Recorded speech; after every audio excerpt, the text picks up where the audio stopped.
ਆਨਮਤ ਕਰਮਾਂ ਨਾਲੋਂ ਗੁਰਮਤ ਕਰਮ ਦੀ ਵਿਲੱਖਣਤਾ। ਅੰਤਰ ਅਲਖ ਨ ਜਾਈ ਲਖਿਆ, ਨਾਮ ਰਤਨ ਲੈ ਗੁੱਜਾ ਰਖਿਆ। ਅਗਮ ਅਗੋਚਰ ਸਭ ਤੇ ਊਚਾ, ਗੁਰ ਕੈ ਸ਼ਬਦ ਲਖਾਵਣਿਆ।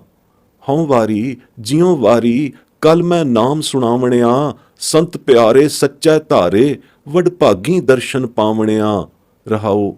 ਸਾਧਿਕ ਸਿੱਧ ਜਿਸੈ ਕੋ ਫਿਰਦੇ, ਬ੍ਰਹਮੇ ਇੰਦਰ ਧਿਆਨ ਹਿਰਦੇ। ਕੋਟ ਤੇਤੀਸਾ ਖੋਜੈ ਤਾਕੋ, ਗੁਰ ਮਿਲ ਹਿਰਦੈ ਗਾਵਣਿਆ। ਮਾਝ ਮਹੱਲਾ ਪੰਜਵਾਂ। ਭਾਵ ਜਿਸ ਪਰਮਾਤਮਾ ਨੂੰ ਸਾਧਕ ਸਿੱਧ ਅਨੇਕ ਕਰਮਾਕਾਰੀ ਸਾਧਨ ਕਰ ਕਰ ਲੱਭਦੇ ਫਿਰਦੇ ਹਨ, ਬਥੇਰੇ ਬ੍ਰਹਮੇ ਇੰਦਰਾਦਿਕ ਦੇਵਤੇ ਅੰਤਰ ਧਿਆਨ ਹੋ ਕੇ ਮਿਲਣ ਲਈ ਅਰਾਧਦੇ ਹਨ। 33 ਕਰੋੜ ਦੇਵਤੇ ਕੋਟ ਕਰਮ ਕਰ ਕਰ ਜਿਸ ਨੂੰ ਖੋਜਦੇ ਫਿਰਦੇ ਹਨ, ਪਰ ਉਹ ਖੋਜਿਆ ਨਹੀਂ ਜਾਂਦਾ। ਉਹ ਅਲਖ ਅਗੋਚਰ ਪਾਰ ਬ੍ਰਹਮ ਪਰਮਾਤਮਾ ਗੁਰ ਸਤਿਗੁਰ ਪੂਰੇ ਨੂੰ ਮਿਲ ਕੇ ਕੇਵਲ ਗੁਰਮਤਿ ਦੁਆਰਾ ਹੀ ਪਾਇਆ ਜਾਂਦਾ ਹੈ।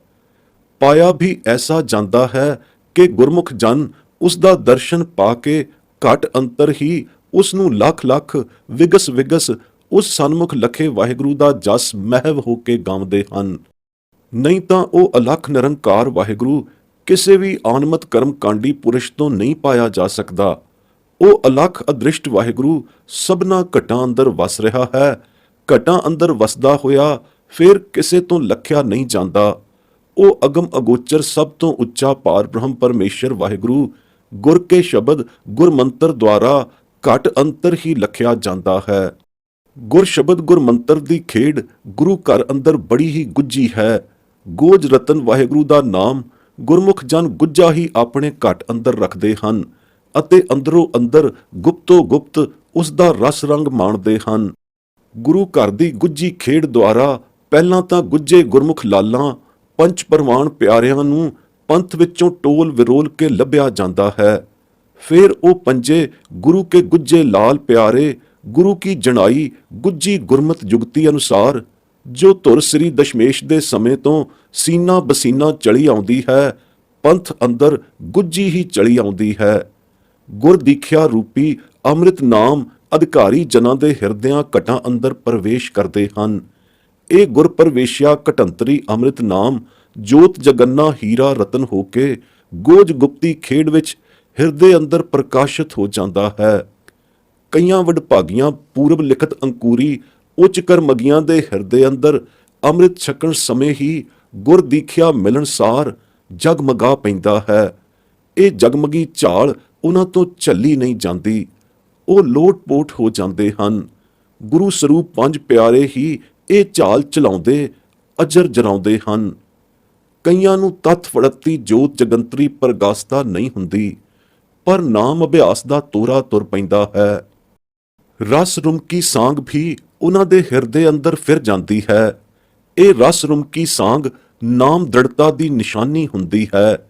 ਇਸ ਦੇ ਆਸਰੇ ਉਭਾਰ ਕਰਕੇ ਉਹ ਨਾਮ ਅਭਿਆਸ ਕਮਾਈਆਂ ਵਿੱਚ ਲੱਕ ਬੰਨ ਕੇ ਜੁਟ ਪੈਂਦੇ ਹਨ ਅਤੇ ਨਦਰ ਕਰਮੀ ਸਾਰੇ ਸੰਜੋਗਾਂ ਦੇ ਅੰਕੁਰਤ ਹੋ ਜਾਣ ਪਰ ਰਤਨ ਨਾਮ ਦੀ ਜੋਤ ਉਹਨਾਂ ਦੇ ਹਿਰਦੇ ਅੰਦਰ ਅਚਿੰਤੇ ਹੀ ਜਗ ਪੈਂਦੀ ਹੈ।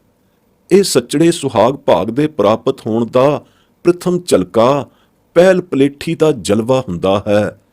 ਇਉਂ ਅਗਮ ਅਗੋਚਰ ਸਭ ਤੇ ਉੱਚਾ ਗੁਰ ਕੈ ਸ਼ਬਦ ਲਖਾਵਣਿਆ ਵਾਲੀ ਗੁਰਮਤ ਜੁਗਤੀ ਦਾ ਬਣਾਓ ਬਣਦਾ ਹੈ। ਜੋ ਅਗਮ ਅਗੋਚਰ ਪਾਰ ਬ੍ਰਹਮ ਪਰਮੇਸ਼ਰ ਹੋਰ ਕਿਸੇ ਵੀ ਕਰਮ ਕਾਂਡ ਕਰਕੇ ਵੱਡੇ ਤੋਂ ਵੱਡੇ ਖੁਦਸਰੀ ਮਤਸਰੀ ਕਰਮ ਕਾਂਡੀ ਤੋਂ ਨਹੀਂ ਲਖਿਆ ਜਾ ਸਕਦਾ, ਉਸ ਨੂੰ ਗੁਰ ਕੈ ਸ਼ਬਦ ਗੁਰ ਮੰਤਰ ਦੀ ਦੀਖਿਆ ਦੁਆਰਾ ਸਹਿਜੇ ਹੀ ਲਖਿਆ ਜਾ ਸਕਦਾ ਹੈ। ਅਜਿਹੀ ਗੁਰ ਦੀਖਿਆ ਗੁਰਮੰਤਰੀ ਅੰਮ੍ਰਿਤ ਨਾਮ ਨੂੰ ਜਿਨ੍ਹਾਂ ਨੇ ਇਸ ਕਲਯੁਗ ਅੰਦਰ ਲਖ ਕੇ ਅਤੇ ਪੰਜ ਪਿਆਰਿਆਂ ਦੀ ਜੁੜਨੀ ਵਿੱਚ ਜੁੜ ਕੇ ਹੋਰਨਾਂ ਨੂੰ ਵੀ ਸੁਣਾਇਆ ਦੀਖਸ਼ਾਇਆ ਹੈ, ਤਿਨ੍ਹਾਂ ਵਿਟੋਂ ਸ੍ਰੀ ਗੁਰੂ ਨਾਨਕ ਪੰਚਮੇਸ਼ ਵਾਰਨੇ ਬਲਿਹਾਰਨੇ ਜਾਂਦੇ ਹਨ। ਐਸੇ ਸੰਤ ਪਿਆਰੇ ਜੋ ਸੱਚੇ ਵਾਹਿਗੁਰੂ ਦੀ ਨਦਰ ਕਰਮੀ ਮਿਹਰ ਦੁਆਰਾ ਚੀਨੇ ਚੁਣੇ ਪਰਵਾਨੇ ਪ੍ਰਧਾਨੇ ਗਏ ਹਨ, ਤਿਨ੍ਹਾਂ ਦਾ ਦਰਸ਼ਨ ਵਡਭਾਗੀ ਹੀ ਮਿਲਦਾ ਹੈ।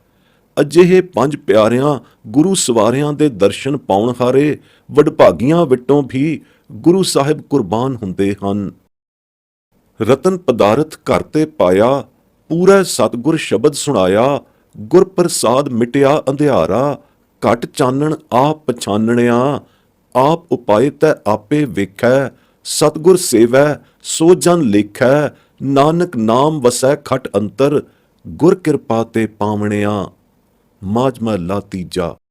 ਇਸ ਗੁਰਵਾਕ ਦੁਆਰਾ ਵੀ ਗੁਰ ਗੋਜ ਰੀਤੀ ਅੰਮ੍ਰਿਤ ਨਾਮ ਦੇ ਗੁਪਤੋਂ ਪ੍ਰਗਟ ਹੋ ਕੇ ਪ੍ਰਵੇਸ਼ ਹੋਣ ਦੀ ਦਰਸਾਈ ਗਈ ਹੈ। ਇਹ ਖੇਡ ਕੇਵਲ ਗੁਰੂ ਘਰ ਅੰਦਰ ਹੀ ਹੈ, ਹੋਰ ਕਿਤੇ ਨਹੀਂ। ਨਾਮ ਰੂਪੀ ਰਤਨ ਪਦਾਰਥ ਘਰ ਤੋਂ ਘਟ ਅੰਤਰੋਂ ਹੀ ਪਾ ਲਈਦਾ ਹੈ। ਜਦੋਂ ਪੂਰੇ ਸਤਿਗੁਰੂ ਨੇ ਪੂਰੇ ਭਾਂਡੇ ਪੰਜਾਂ ਪਿਆਰਿਆਂ ਦੇ ਸਰੂਪ ਵਿੱਚ ਗੁਰ ਦੀਖਿਆ ਦੇ ਕੇ ਸ਼ਬਦ ਗੁਰ ਮੰਤਰ ਨੂੰ ਉੱਤਮ ਜਗਿਆਸੂ ਜਨ ਦੇ ਸ਼੍ਰਵਣਾ ਕੰਨਾਂ ਅੰਦਰ ਸੁਣਾਇਆ, ਫਿਰ ਉਸ ਦਾ ਸਾਰਾ ਹੀ ਅਗਿਆਨ ਅੰਧੇਰਾ ਮਿਟ ਗਿਆ। ਜਦੋਂ ਗੁਰ ਪ੍ਰਸਾਦੀ ਅਤੁੱਟ ਨਾਮ ਜੋਤ ਪਰ ਜਵਲਤ ਹੋ ਗਈ ਅਤੇ ਘਟ ਅੰਤਰ ਇਸ ਜੋਤ ਉਜਿਆਰੇ ਦਾ ਚਾਨਣ ਹੀ ਚਾਨਣ ਪ੍ਰਕਾਸ਼ਿਤ ਹੋ ਗਿਆ। ਇਸ ਪਦ ਤੋਂ ਤਦੋਂ ਆਪਾ ਚੀਨਿਆ ਜਾਂਦਾ ਹੈ, ਆਪ ਪਛਾਣਿਆ ਜਾਂਦਾ ਹੈ। ਐਸੇ ਜੋਤ ਜਗੰਨੇ ਭਰਪੁਰ ਲੀਣੇ ਪੂਰੇ ਭਾਂਡੇ, ਪੂਰੀਆਂ ਜੋਤ ਜਲਵਨੀ ਜੀਵਨੀਆਂ ਵਾਲੇ ਪੂਰੇ ਗੁਰਮੁਖ ਭਾਂਡੇ ਨਦਰੀ ਵਾਹਿਗੁਰੂ ਨੇ ਆਪਣੀ ਨਦਰ ਕਰ ਆਪ ਹੀ ਉਪਾਏ ਹਨ ਅਤੇ ਆਪ ਹੀ ਵਾਹਿਗੁਰੂ ਤਿਨਾਂ ਨੂੰ ਉਪਾਏ ਕੇ ਦੇਖਦਾ ਹੈ ਤੇ ਵੇਖ ਵੇਖ ਵਿਗਸਦਾ ਹੈ। ਸਤਿਗੁਰੂ ਦੀ ਦਰਸਾਈ ਗੁਰਮੰਤਰ ਅਭਿਆਸ ਕਮਾਈ ਰੂਪੀ ਸੇਵਾ ਜੋ ਜਨ ਕਰਦੇ ਹਨ, ਉਹੀ ਜਨ ਲੇਖੇ ਪੈਂਦੇ ਹਨ। ਤਿਨਾਂ ਪੁਗ ਖਲੋਤੇ ਗੁਰਮੁਖ ਜਨਾਂ ਦੀ ਇਹ ਨਿਸ਼ਾਨੀ ਹੈ ਕਿ ਨਾਮ ਦੀ ਇਹ ਰਸ ਜੋਤ ਜੀਅੰਤਰੀ ਕਾਰ ਤਿਨਾਂ ਦੇ ਘਟ ਅੰਤਰ ਸਦਾ ਹੀ ਵਸੀ ਰਸੀ ਰਹਿੰਦੀ ਹੈ। ਗੁਰ ਪ੍ਰਸਾਦੀ ਹੀ ਤੋੜ ਨਿਭਦੀ ਹੈ। ਆਨਮਤ ਕਰਮ ਕਾਂਡੀਆਂ ਦੇ ਸਮੁੱਚੇ ਹੀ ਕਰਮ ਕਾਂਡ ਇਸ ਗੁਰਮਤ ਨਾਮ ਅਭਿਆਸਨੀ ਕਾਰ ਦੇ ਸਾਹਮਣੇ ਮਾਤ ਹਨ। ਹਉਮੈ ਕਰਮ ਕਮਾਉਂਦੇ ਜਮ ਡੰਡ ਲੱਗਾ ਤੈਨ ਆਏ, ਜੇ ਸਤਿਗੁਰ ਸੇਵਨ ਸੇ ਉਬਰੇ, ਹਰ ਸੇਤੀ ਲਿਵ ਲਾਏ। ਮਨ ਰੇ ਗੁਰਮੁਖ ਨਾਮ ਧਿਆਏ, ਧੁਰ ਪੂਰਬ ਕਰਤਾ ਲਿਖਿਆ, ਤਿਨਾ ਗੁਰਮਤ ਨਾਮ ਸਮਾਏ। ਰਹਾਉ ਮਨ ਹਟ ਕਿਤੈ ਉਪਾਏ ਨਾ ਛੁਟਿਐ, ਸਿਮਰਿਤ ਸ਼ਾਸਤਰ ਸੋਧੋ ਜਾਏ, ਮਿਲ ਸੰਗਤ ਸਾਧੂ ਉਬਰੇ, ਗੁਰ ਕਾ ਸ਼ਬਦ ਕਮਾਏ। ਸ੍ਰੀ ਰਾਗ ਮਹਲਾ ਤੀਜਾ। ਵਿਆਖਿਆ। ਜੋ ਲੋਕ ਨਿਰੀ ਆਪਣੀ ਹਉਮੈ ਦੇ ਅਧੀਨ ਹੋ ਕੇ ਮਨ ਹਟ ਕਰਮ ਕਮਾਉਂਦੇ ਹਨ, ਤਿਨਾਂ ਦੀ ਘਾਲ ਅਜਾਈ ਜਾਂਦੀ ਹੈ। ਜਮ ਦੰਡ ਤਿਨਾਂ ਦੇ ਸਿਰੋਂ ਉਤਰਦਾ ਹੀ ਨਹੀਂ। ਤਿਨਾਂ ਮਨ ਹਟ ਕਰਮੀਆਂ ਦੇ ਸਿਰਾਂ ਤੇ ਅੰਤੀ ਅਵਸਰ ਜਮਾਂ ਦੇ ਡੰਡੇ ਪੈਂਦੇ ਹਨ। ਤਿਨਾਂ ਨੂੰ ਜਮਾਂ ਦੀ ਮਾਰਮਈ ਸਜ਼ਾ ਜ਼ਰੂਰ ਮਿਲਦੀ ਹੈ, ਟਲਦੀ ਨਹੀਂ। ਕੇਵਲ ਸਤਿਗੁਰੂ ਨੂੰ ਸੇਵਨਹਾਰੇ ਗੁਰੂ ਦੇ ਸਿੱਖ ਸੇਵਕ ਹੀ ਇਸ ਜਮਾਂ ਦੀ ਮਾਰ ਤੋਂ ਉਬਰੇ ਬਚੇ ਰਹਿੰਦੇ ਹਨ। ਤਿਨਾਂ ਦੀ ਕਾਰ ਤਿਨਾਂ ਨੂੰ ਜਮਾਂ ਦੀ ਮਾਰ ਤੋਂ ਪਰੇ ਹੀ ਰੱਖਦੀ ਹੈ। ਗੁਰਮਤ ਨਾਮ ਅਭਿਆਸ ਕਮਾਈ ਰੂਪੀ ਸੱਚੀ ਕਾਰ ਵਾਲੇ ਕਰਮੱਗ ਪ੍ਰਾਣੀ ਨਾਮ ਦੀ ਕਾਰ ਕਮਾਉਂਦੇ ਕਮਾਉਂਦੇ ਨਾਮੀ ਵਾਹਿਗੁਰੂ ਨਾਲ ਹੀ ਲਿਵ ਲਾਏ ਬਹਿੰਦੇ ਹਨ। ਤਿਨਾਂ ਨੂੰ ਜਮਾਂ ਦੀ ਮਾਰ ਕਿੱਥੇ? ਜਮ ਜਾ ਗਾਤੀ ਤਾਂ ਤਿਨਾਂ ਦੇ ਨੇੜੇ ਨਹੀਂ ਆਉਂਦੇ, ਦੂਰੋਂ ਹੀ ਦੇਖ ਕੇ ਦੌੜ ਜਾਂਦੇ ਹਨ। ਜਿਉ ਤਾਂ ਉਹਨਾਂ ਦਾ ਕਰਦਾ ਹੈ ਕਿ ਉਹਨਾਂ ਦਾ ਪਾਣੀ ਭਰਨ, ਪਰ ਭਰਨਾ ਨਹੀਂ ਪਾਉਂਦਾ। ਗੁਰੂ ਦੁਆਰਾ ਗੁਰ ਦੀਖਿਆ ਨਾਮ ਪ੍ਰਾਪਤ ਹੋਇਆ ਵਿਆ ਹੀ ਧਿਆਇਆ ਕਮਾਇਆ ਜਾ ਸਕਦਾ ਹੈ। ਗੁਰੂ ਸਰੂਪ ਪੰਜ ਗੁਰਮੁਖ ਪਿਆਰਿਆਂ ਦੁਆਰਾ ਦੀਖਸ਼ਾਇਆ ਵਾਹਿਗੁਰੂ ਨਾਮ ਗੁਰਮੁਖ ਨਾਮ ਧਿਆਇਆ ਕਮਾਇਆ ਜਾਣ ਕਰਕੇ ਹੀ ਛੁਟਕਾਰਾ ਹੁੰਦਾ ਹੈ। ਕਰਤੇ ਪੁਰਖ ਵਿਧਾਤੇ ਦਾ ਜਿਨ੍ਹਾਂ ਦੇ ਮਸਤਕ ਉੱਤੇ ਧੁਰ ਪੂਰਬਲਾ ਨਦਰ ਕਰਮੀ ਲੇਖ ਲਿਖਿਆ ਹੋਇਆ ਹੁੰਦਾ ਹੈ, ਉਹੀ ਵਡਭਾਗੇ ਜਨ ਹਨ। ਤਿਨਾਂ ਦੀ ਸਮਾਈ ਗੁਰਮਤ ਨਾਮ ਦੀ ਕਮਾਈ ਕਰਦਿਆਂ ਕਰਦਿਆਂ ਗੁਰਮਤ ਨਾਮ ਵਿੱਚ ਹੀ ਹੋ ਜਾਂਦੀ ਹੈ। ਹੋਰ ਮਨ ਹੱਠ ਦੁਆਰੇ ਕਮਾਏ ਕਿਸੇ ਵੀ ਕਰਮ ਦੁਆਰਾ ਛੁਟਕਾਰਾ ਨਹੀਂ ਹੁੰਦਾ। ਤਾਂ ਤੇ ਸਿਮਰਤੀਆਂ ਸ਼ਾਸਤਰਾਂ ਅੰਦਰ ਦੱਸੇ ਕਰਮਾਂ ਦੀ ਸੁਧਾਈ ਦੀ ਲੋੜ ਹੈ। ਨਾਲੇ ਸਿਮਰਤ ਸ਼ਾਸਤਰ ਕਰਮੀਆਂ ਦੇ ਸੋਧਣ ਦੀ ਵੀ ਅਵਸ਼ ਲੋੜ ਹੈ, ਜੋ ਹੁਣ ਤਾਈਂ ਇਸ ਕਲਯੁਗ ਅੰਦਰ ਵੀ ਉਹੀ ਸਿਮਰਤ ਸ਼ਾਸਤਰ ਦੇ ਦ੍ਰਿੜਾਏ ਹੱਠ ਕਰਮ ਕਰੀ ਜਾਂਦੇ ਹਨ। ਇਹਨਾਂ ਤੋਂ ਕੱਖ ਵੀ ਨਹੀਂ ਸੌਰਦਾ ਸਮਰਦਾ। ਇਹਨਾਂ ਹੱਠ ਕਰਮਾਂ ਦੁਆਰਾ ਕਿਸੇ ਦਾ ਵੀ ਉਧਾਰ ਨਹੀਂ। ਗੁਰ ਸੰਗਤ ਦੀ ਸ਼ਰਨਾਗਤ ਆਇਆਂ ਹੀ ਉਬਾਰ ਹੁੰਦਾ ਹੈ। ਖੋਟੇ ਮਨ ਹੱਠ ਕਰਮਾਂ ਤੋਂ ਉਬਰੀਦਾ ਹੈ। ਗੁਰੂ ਕੀ ਸੰਗਤ ਵਿਖੇ ਪੰਚ ਪਰਵਾਨ ਗੁਰਮੁਖ ਸਾਧ ਜਨ ਮਿਲਦੇ ਹਨ। ਤਿੰਨਾਂ ਸਾਧੂ ਜਨਾਂ ਦੁਆਰਾ ਹੀ ਗੁਰਮਤਿ ਨਾਮ ਦੀ ਪ੍ਰਾਪਤੀ ਹੁੰਦੀ ਹੈ। ਤਿਸ ਗੁਰ ਦੀਖਿਆ ਨਾਮ ਗੁਰ ਸ਼ਬਦ ਦੀ ਕਮਾਈ ਦੁਆਰਾ ਹੀ ਉਧਰਨਾ ਨਸੀਬ ਹੁੰਦਾ ਹੈ। ਤਨ ਬੈ ਸੰਤਰ ਹੋਮੀਐ ਇਕ ਰੱਤੀ ਤੋਲ ਕਟਾਏ, ਤਨ ਮਨ ਸਮਧਾ ਜੇ ਕਰੀ ਅਨ ਦਿਨ ਅਗਨ ਜਲਾਏ। ਹਰ ਨਾਮੈ ਤੁਲ ਨਾ ਪੁਜਈ ਜੇ ਲੱਖ ਕੋਟੀ ਕਰਮ ਕਮਾਏ। ਅਰਧ ਸਰੀਰ ਕਟਾਈਐ ਸਿਰ ਕਰ ਵਤ ਧਰਾਏ, ਤਨ ਹੈ ਮੰਚਲ ਗਾਲੀਐ ਵੀ ਮਨ ਤੇ ਰੋਗ ਨ ਜਾਏ। ਹਰ ਨਾਮੈ ਤੁਲ ਨਾ ਪੁਜਈ ਸਭ ਡਿੱਠੀ ਠੋਕ ਵਜਾਏ। ਕੰਚਨ ਕੇ ਕੋਟ ਦਤ ਕਰੀ ਬਹੁ ਹੈਵਰ ਗੈਵਰ ਦਾਨ, ਭੂਮ ਦਾਨ ਗਊਆਂ ਘਣੀ ਪੀ ਅੰਤਰ ਗਰਭ ਗੁਮਾਨ। ਰਾਮ ਨਾਮ ਮਨ ਬੇਦਿਆ ਗੁਰ ਦੀਆ ਸਚ ਦਾਨ। ਮਨ ਹਠ ਬੁੱਧੀ ਕੇਤੀਆਂ ਕੇਤੇ ਬੇਦ ਵਿਚਾਰ, ਕੇਤੇ ਬੰਧਨ ਜੀ ਕੇ ਗੁਰਮੁਖ ਮੋਖ ਦੁਆਰ। ਸੱਚੋ ਓਰੈ ਸਭ ਕੋ ਉੱਪਰ ਸੱਚ ਆਚਾਰ। ਸਭ ਕੋ ਊਚਾ ਆਖੀਐ ਨੀਚ ਨ ਦੀਸੈ ਕੋਏ, ਇਕ ਨੈ ਭਾਂਡੇ ਸਾਜਿਐ ਇਕ ਚਾਨਣ ਤਿਹੁ ਲੋਏ। ਕਰਮ ਮਿਲੈ ਸੱਚ ਪਾਈਐ ਧੁਰ ਬਖਸ਼ ਨ ਮੇਟੈ ਕੋਏ। ਸਾਧ ਮਿਲੈ ਸਾਧੂ ਜਨੈ ਸੰਤੋਖ ਵਸੈ ਗੁਰ ਪਾਏ। ਅਕਥ ਕਥਾ ਵਿਚਾਰੀਐ ਜੇ ਸਤਿਗੁਰ ਮਾਹਿ ਸਮਾਏ। ਪੀ ਅੰਮ੍ਰਿਤ ਸੰਤੋਖਿਆ ਦਰਗਹ ਪੈਦਾ ਜਾਏ। ਘਟ ਘਟ ਵਾਜੈ ਕਿੰਗੁਰੀ ਅਨ ਦਿਨ ਸ਼ਬਦ ਸੁਭਾਏ। ਵਿਰਲੇ ਕੋ ਸੋਝੀ ਪਈ ਗੁਰਮੁਖ ਮਨ ਸਮਝਾਏ। ਨਾਨਕ ਨਾਮ ਨਾ ਵੀਸਰੈ ਛੂਟੈ ਸ਼ਬਦ ਕਮਾਏ। ਸ੍ਰੀ ਰਾਗ ਮਹਲਾ ਪਹਿਲਾ। ਵਿਆਖਿਆ। ਆਨਮਤੀ ਕਰਮ ਕਾਂਡੀਏ ਬੜੇ ਹੀ ਭਿਅੰਕਰ ਰੂਪ ਵਿੱਚ ਹਠ ਕਰਮ ਕਰਦੇ ਹਨ ਈਸ਼ਵਰ ਦੀ ਪ੍ਰਾਪਤੀ ਲਈ, ਪਰ ਉਹ ਕਿਸੇ ਵੀ ਲੇਖੇ ਨਹੀਂ ਪੈਂਦੇ। ਹਵਨ ਦੀ ਥਾਂ ਚਾਹੇ ਕੋਈ ਮੂੜ ਕਰਮ ਕਾਂਡੀ ਆਪਣੇ ਸਰੀਰ ਨੂੰ ਅਗਨੀ ਦੀ ਭੇਟ ਕਰ ਦੇਵੇ, ਅੱਗ ਵਿੱਚ ਹੋਮ ਦੇਵੇ, ਅਗਨੀ ਨੂੰ ਦੇਵਤਾ ਸਮਝ ਕੇ, ਜੈਸਾ ਕਿ ਅਕਸਰ ਹਿੰਦੂ ਲੋਕ ਸਮਝਿਆ ਕਰਦੇ ਹਨ, ਆਪਣੇ ਤਨ ਨੂੰ ਉਸ ਦੀ ਭੇਟ ਚੜਾ ਦੇਵੇ, ਜਲਾ ਦੇਵੇ, ਇੱਕ ਇੱਕ ਰੱਤੀ ਭਰ ਤੋਲ ਦੇ ਬਰਾਬਰ ਕੱਟ ਕੱਟ ਕੇ ਆਪਣੇ ਸਾਰੇ ਸਰੀਰ ਨੂੰ ਅੱਗ ਵਿੱਚ ਹੋਮ ਦੇਵੇ, ਆਪਣੇ ਤਨ ਤੇ ਮਨ ਦਾ ਬਾਲਣ ਬਣਾ ਕੇ, ਸਮਦਾ ਹਵਨ ਦੀ ਲੱਕੜੀ ਬਣਾ ਕੇ ਦਿਨ ਰਾਤ ਅਗਨੀ ਵਿੱਚ ਸਾੜੇ, ਧੂਣੀਆਂ ਤਾਪੇ। ਇਹੋ ਜਿਹੇ ਭਾਵੇਂ ਕੋਈ ਲੱਖ ਤੇ ਕਰੋੜ ਪਖੰਡ ਕਰਮ ਕਰੇ, ਪਰ ਵਾਹਿਗੁਰੂ ਨਾਮ ਦੀ ਇੱਕ ਤਿਲ ਮਾਤਰ ਅਭਿਆਸ ਕਮਾਈ ਦੇ ਬਰਾਬਰ ਨਹੀਂ ਪੁੱਜਦੇ। ਸਿਰ ਤੇ ਕਲਵੱਤਰ ਆਰਾ ਧਰਾਏ ਕੈ ਸਰੀਰ ਨੂੰ ਅੱਧੋ ਅੱਧ ਚਿਰਾ ਲਈਏ, ਕਟਾ ਲਈਏ, ਤਨ ਨੂੰ ਹਿਮਾਲਿਆ ਪਹਾੜ ਦੀਆਂ ਬਰਫਾਂ ਵਿੱਚ ਗਾਲ ਲਈਏ, ਫੇਰ ਵੀ ਮਨ ਵਿੱਚੋਂ ਹਉਮੈ ਰੋਗ ਨਹੀਂ ਜਾਂਦਾ। ਇਹ ਸਾਰੇ ਹੱਠ ਕਰਮ ਵਾਹਿਗੁਰੂ ਦੇ ਨਾਮ ਬਰਾਬਰ ਨਹੀਂ ਅਪੜਦੇ। ਸਭ ਹੱਠ ਕਰਮੀ ਲੁਕਾਈ ਠੋਕ ਅਜ਼ਮਾ ਕੇ ਦੇਖ ਲਈ ਹੈ। ਨਾਮ ਦੀ ਤੁਲਤਾ ਨੂੰ ਇਹਨਾਂ ਦੇ ਉਗਰ ਤੋਂ ਉਗਰ ਤਪ ਕਰਮ ਨਹੀਂ ਪੁੱਜਦੇ। ਭਾਵੇਂ ਕੋਈ ਸੋਨੇ ਦੇ ਕੋਟ ਕਿਲਿਆਂ ਦੀ ਦਾਤ ਦਾ ਦਾਤਾਰ ਬਣ ਜਾਵੇ, ਬੜੇ ਬੜੇ ਬਹੁਤੇ ਬਹੁਤੇ ਵਡਮੁੱਲੇ ਘੋੜਿਆਂ ਅਤੇ ਹਾਥੀਆਂ ਦੇ ਦਾਨ ਕਰਨ ਵਾਲਾ ਦਾਨੀ ਬਣ ਬੈਠੇ, ਘਣੀਆਂ ਗਊਆਂ ਦਾ ਦਾਨ, ਸਾਰੀ ਜਾਇਦਾਦ ਭੂਮੀ ਦਾ ਦਾਨ ਵੀ ਕੋਈ ਕਰਮ ਅਭਿਆਸੀ ਕਰ ਗੁਜ਼ਰੇ, ਫੇਰ ਵੀ ਉਸ ਦੇ ਅੰਦਰੋਂ ਗਰਭ ਗੁਮਾਨ ਨਹੀਂ ਜਾਂਦਾ। ਇਹ ਗੁਰੂ ਦਾ ਬਖਸ਼ਿਆ ਨਾਮ ਹੀ ਹੈ ਜੋ ਮਨ ਨੂੰ ਬੇਦ ਕੇ ਨਿਸਲ ਕਰ ਦਿੰਦਾ ਹੈ। ਮਨ ਦਾ ਉੱਕਾ ਅਭਾਵ ਕਰਨ ਨੂੰ ਸਮਰੱਥ ਇੱਕੋ ਗੁਰਮਤਿ ਨਾਮ ਹੈ। ਅਜਿਹੀਆਂ ਅਣਗਿਣਤ ਮਨਹਠ ਬੁੱਧੀਆਂ ਦੇ ਅਧੀਨੀ ਅਣਗਿਣਤ ਮਨਹਠ ਕਰਮ ਕਮਾਉਣ ਵਾਲੇ ਹਨ, ਅਤੇ ਅਜਿਹੇ ਮਨਹਠ ਕਰਮ ਕਮਾਉਣ ਨੂੰ ਪ੍ਰੇਰਨ ਵਾਲੇ ਕਿਤੜੇ ਹੀ ਅਨੇਕਾਂ ਹੀ ਬੇਦ ਵਿਚਾਰ ਹਨ। ਵਿਸਥਾਰ ਪੂਰਵਕ ਇਤੜੇ ਕਿਤਨੇ ਹੀ ਉੱਪਰ ਦੱਸੇ ਮਨਹਠ ਦੁੱਤਰ ਕਰਮਾਂ ਸਮ ਅਣਗਿਣਤ ਆਨਮਤ ਕਰਮ ਹਨ, ਪਰ ਇਹ ਸਭ ਜੀਆਂ ਦੇ ਬੰਧਨ ਰੂਪ ਮਨਮੁਖੀ ਕਰਮ ਹੀ ਹਨ। ਗੁਰਮੁਖਾਂ ਦੇ ਕੀਤੇ ਕਮਾਤੇ ਗੁਰਮਤਿ ਕਰਮ ਹੀ ਮੋਖ ਦੁਆਰੀ ਕਰਮ ਹਨ, ਜਿਨ੍ਹਾਂ ਦੇ ਕੀਤਿਆਂ ਕਮਾਇਆਂ ਮੋਖ ਦੁਆਰਾ ਪ੍ਰਾਪਤ ਹੁੰਦਾ ਹੈ। ਗੁਰਮਤਿ ਨਾਮ ਰੂਪੀ ਸੱਚ ਹੀ ਕਮਾਇਆ ਹੋਇਆ ਸਭ ਤੋਂ ਸੱਚਾ ਸੁੱਚਾ ਉੱਚਾ ਕਰਮ ਹੈ। ਇਸ ਸੱਚ ਸਰੂਪ ਗੁਰਮਤਿ ਨਾਮ ਕਰਮ ਤੋਂ ਸਭ ਆਨਮਤ ਕਰਮ ਉਰੇਡੇ ਹਿਠਾਹਾਂ ਹੀ ਹਨ।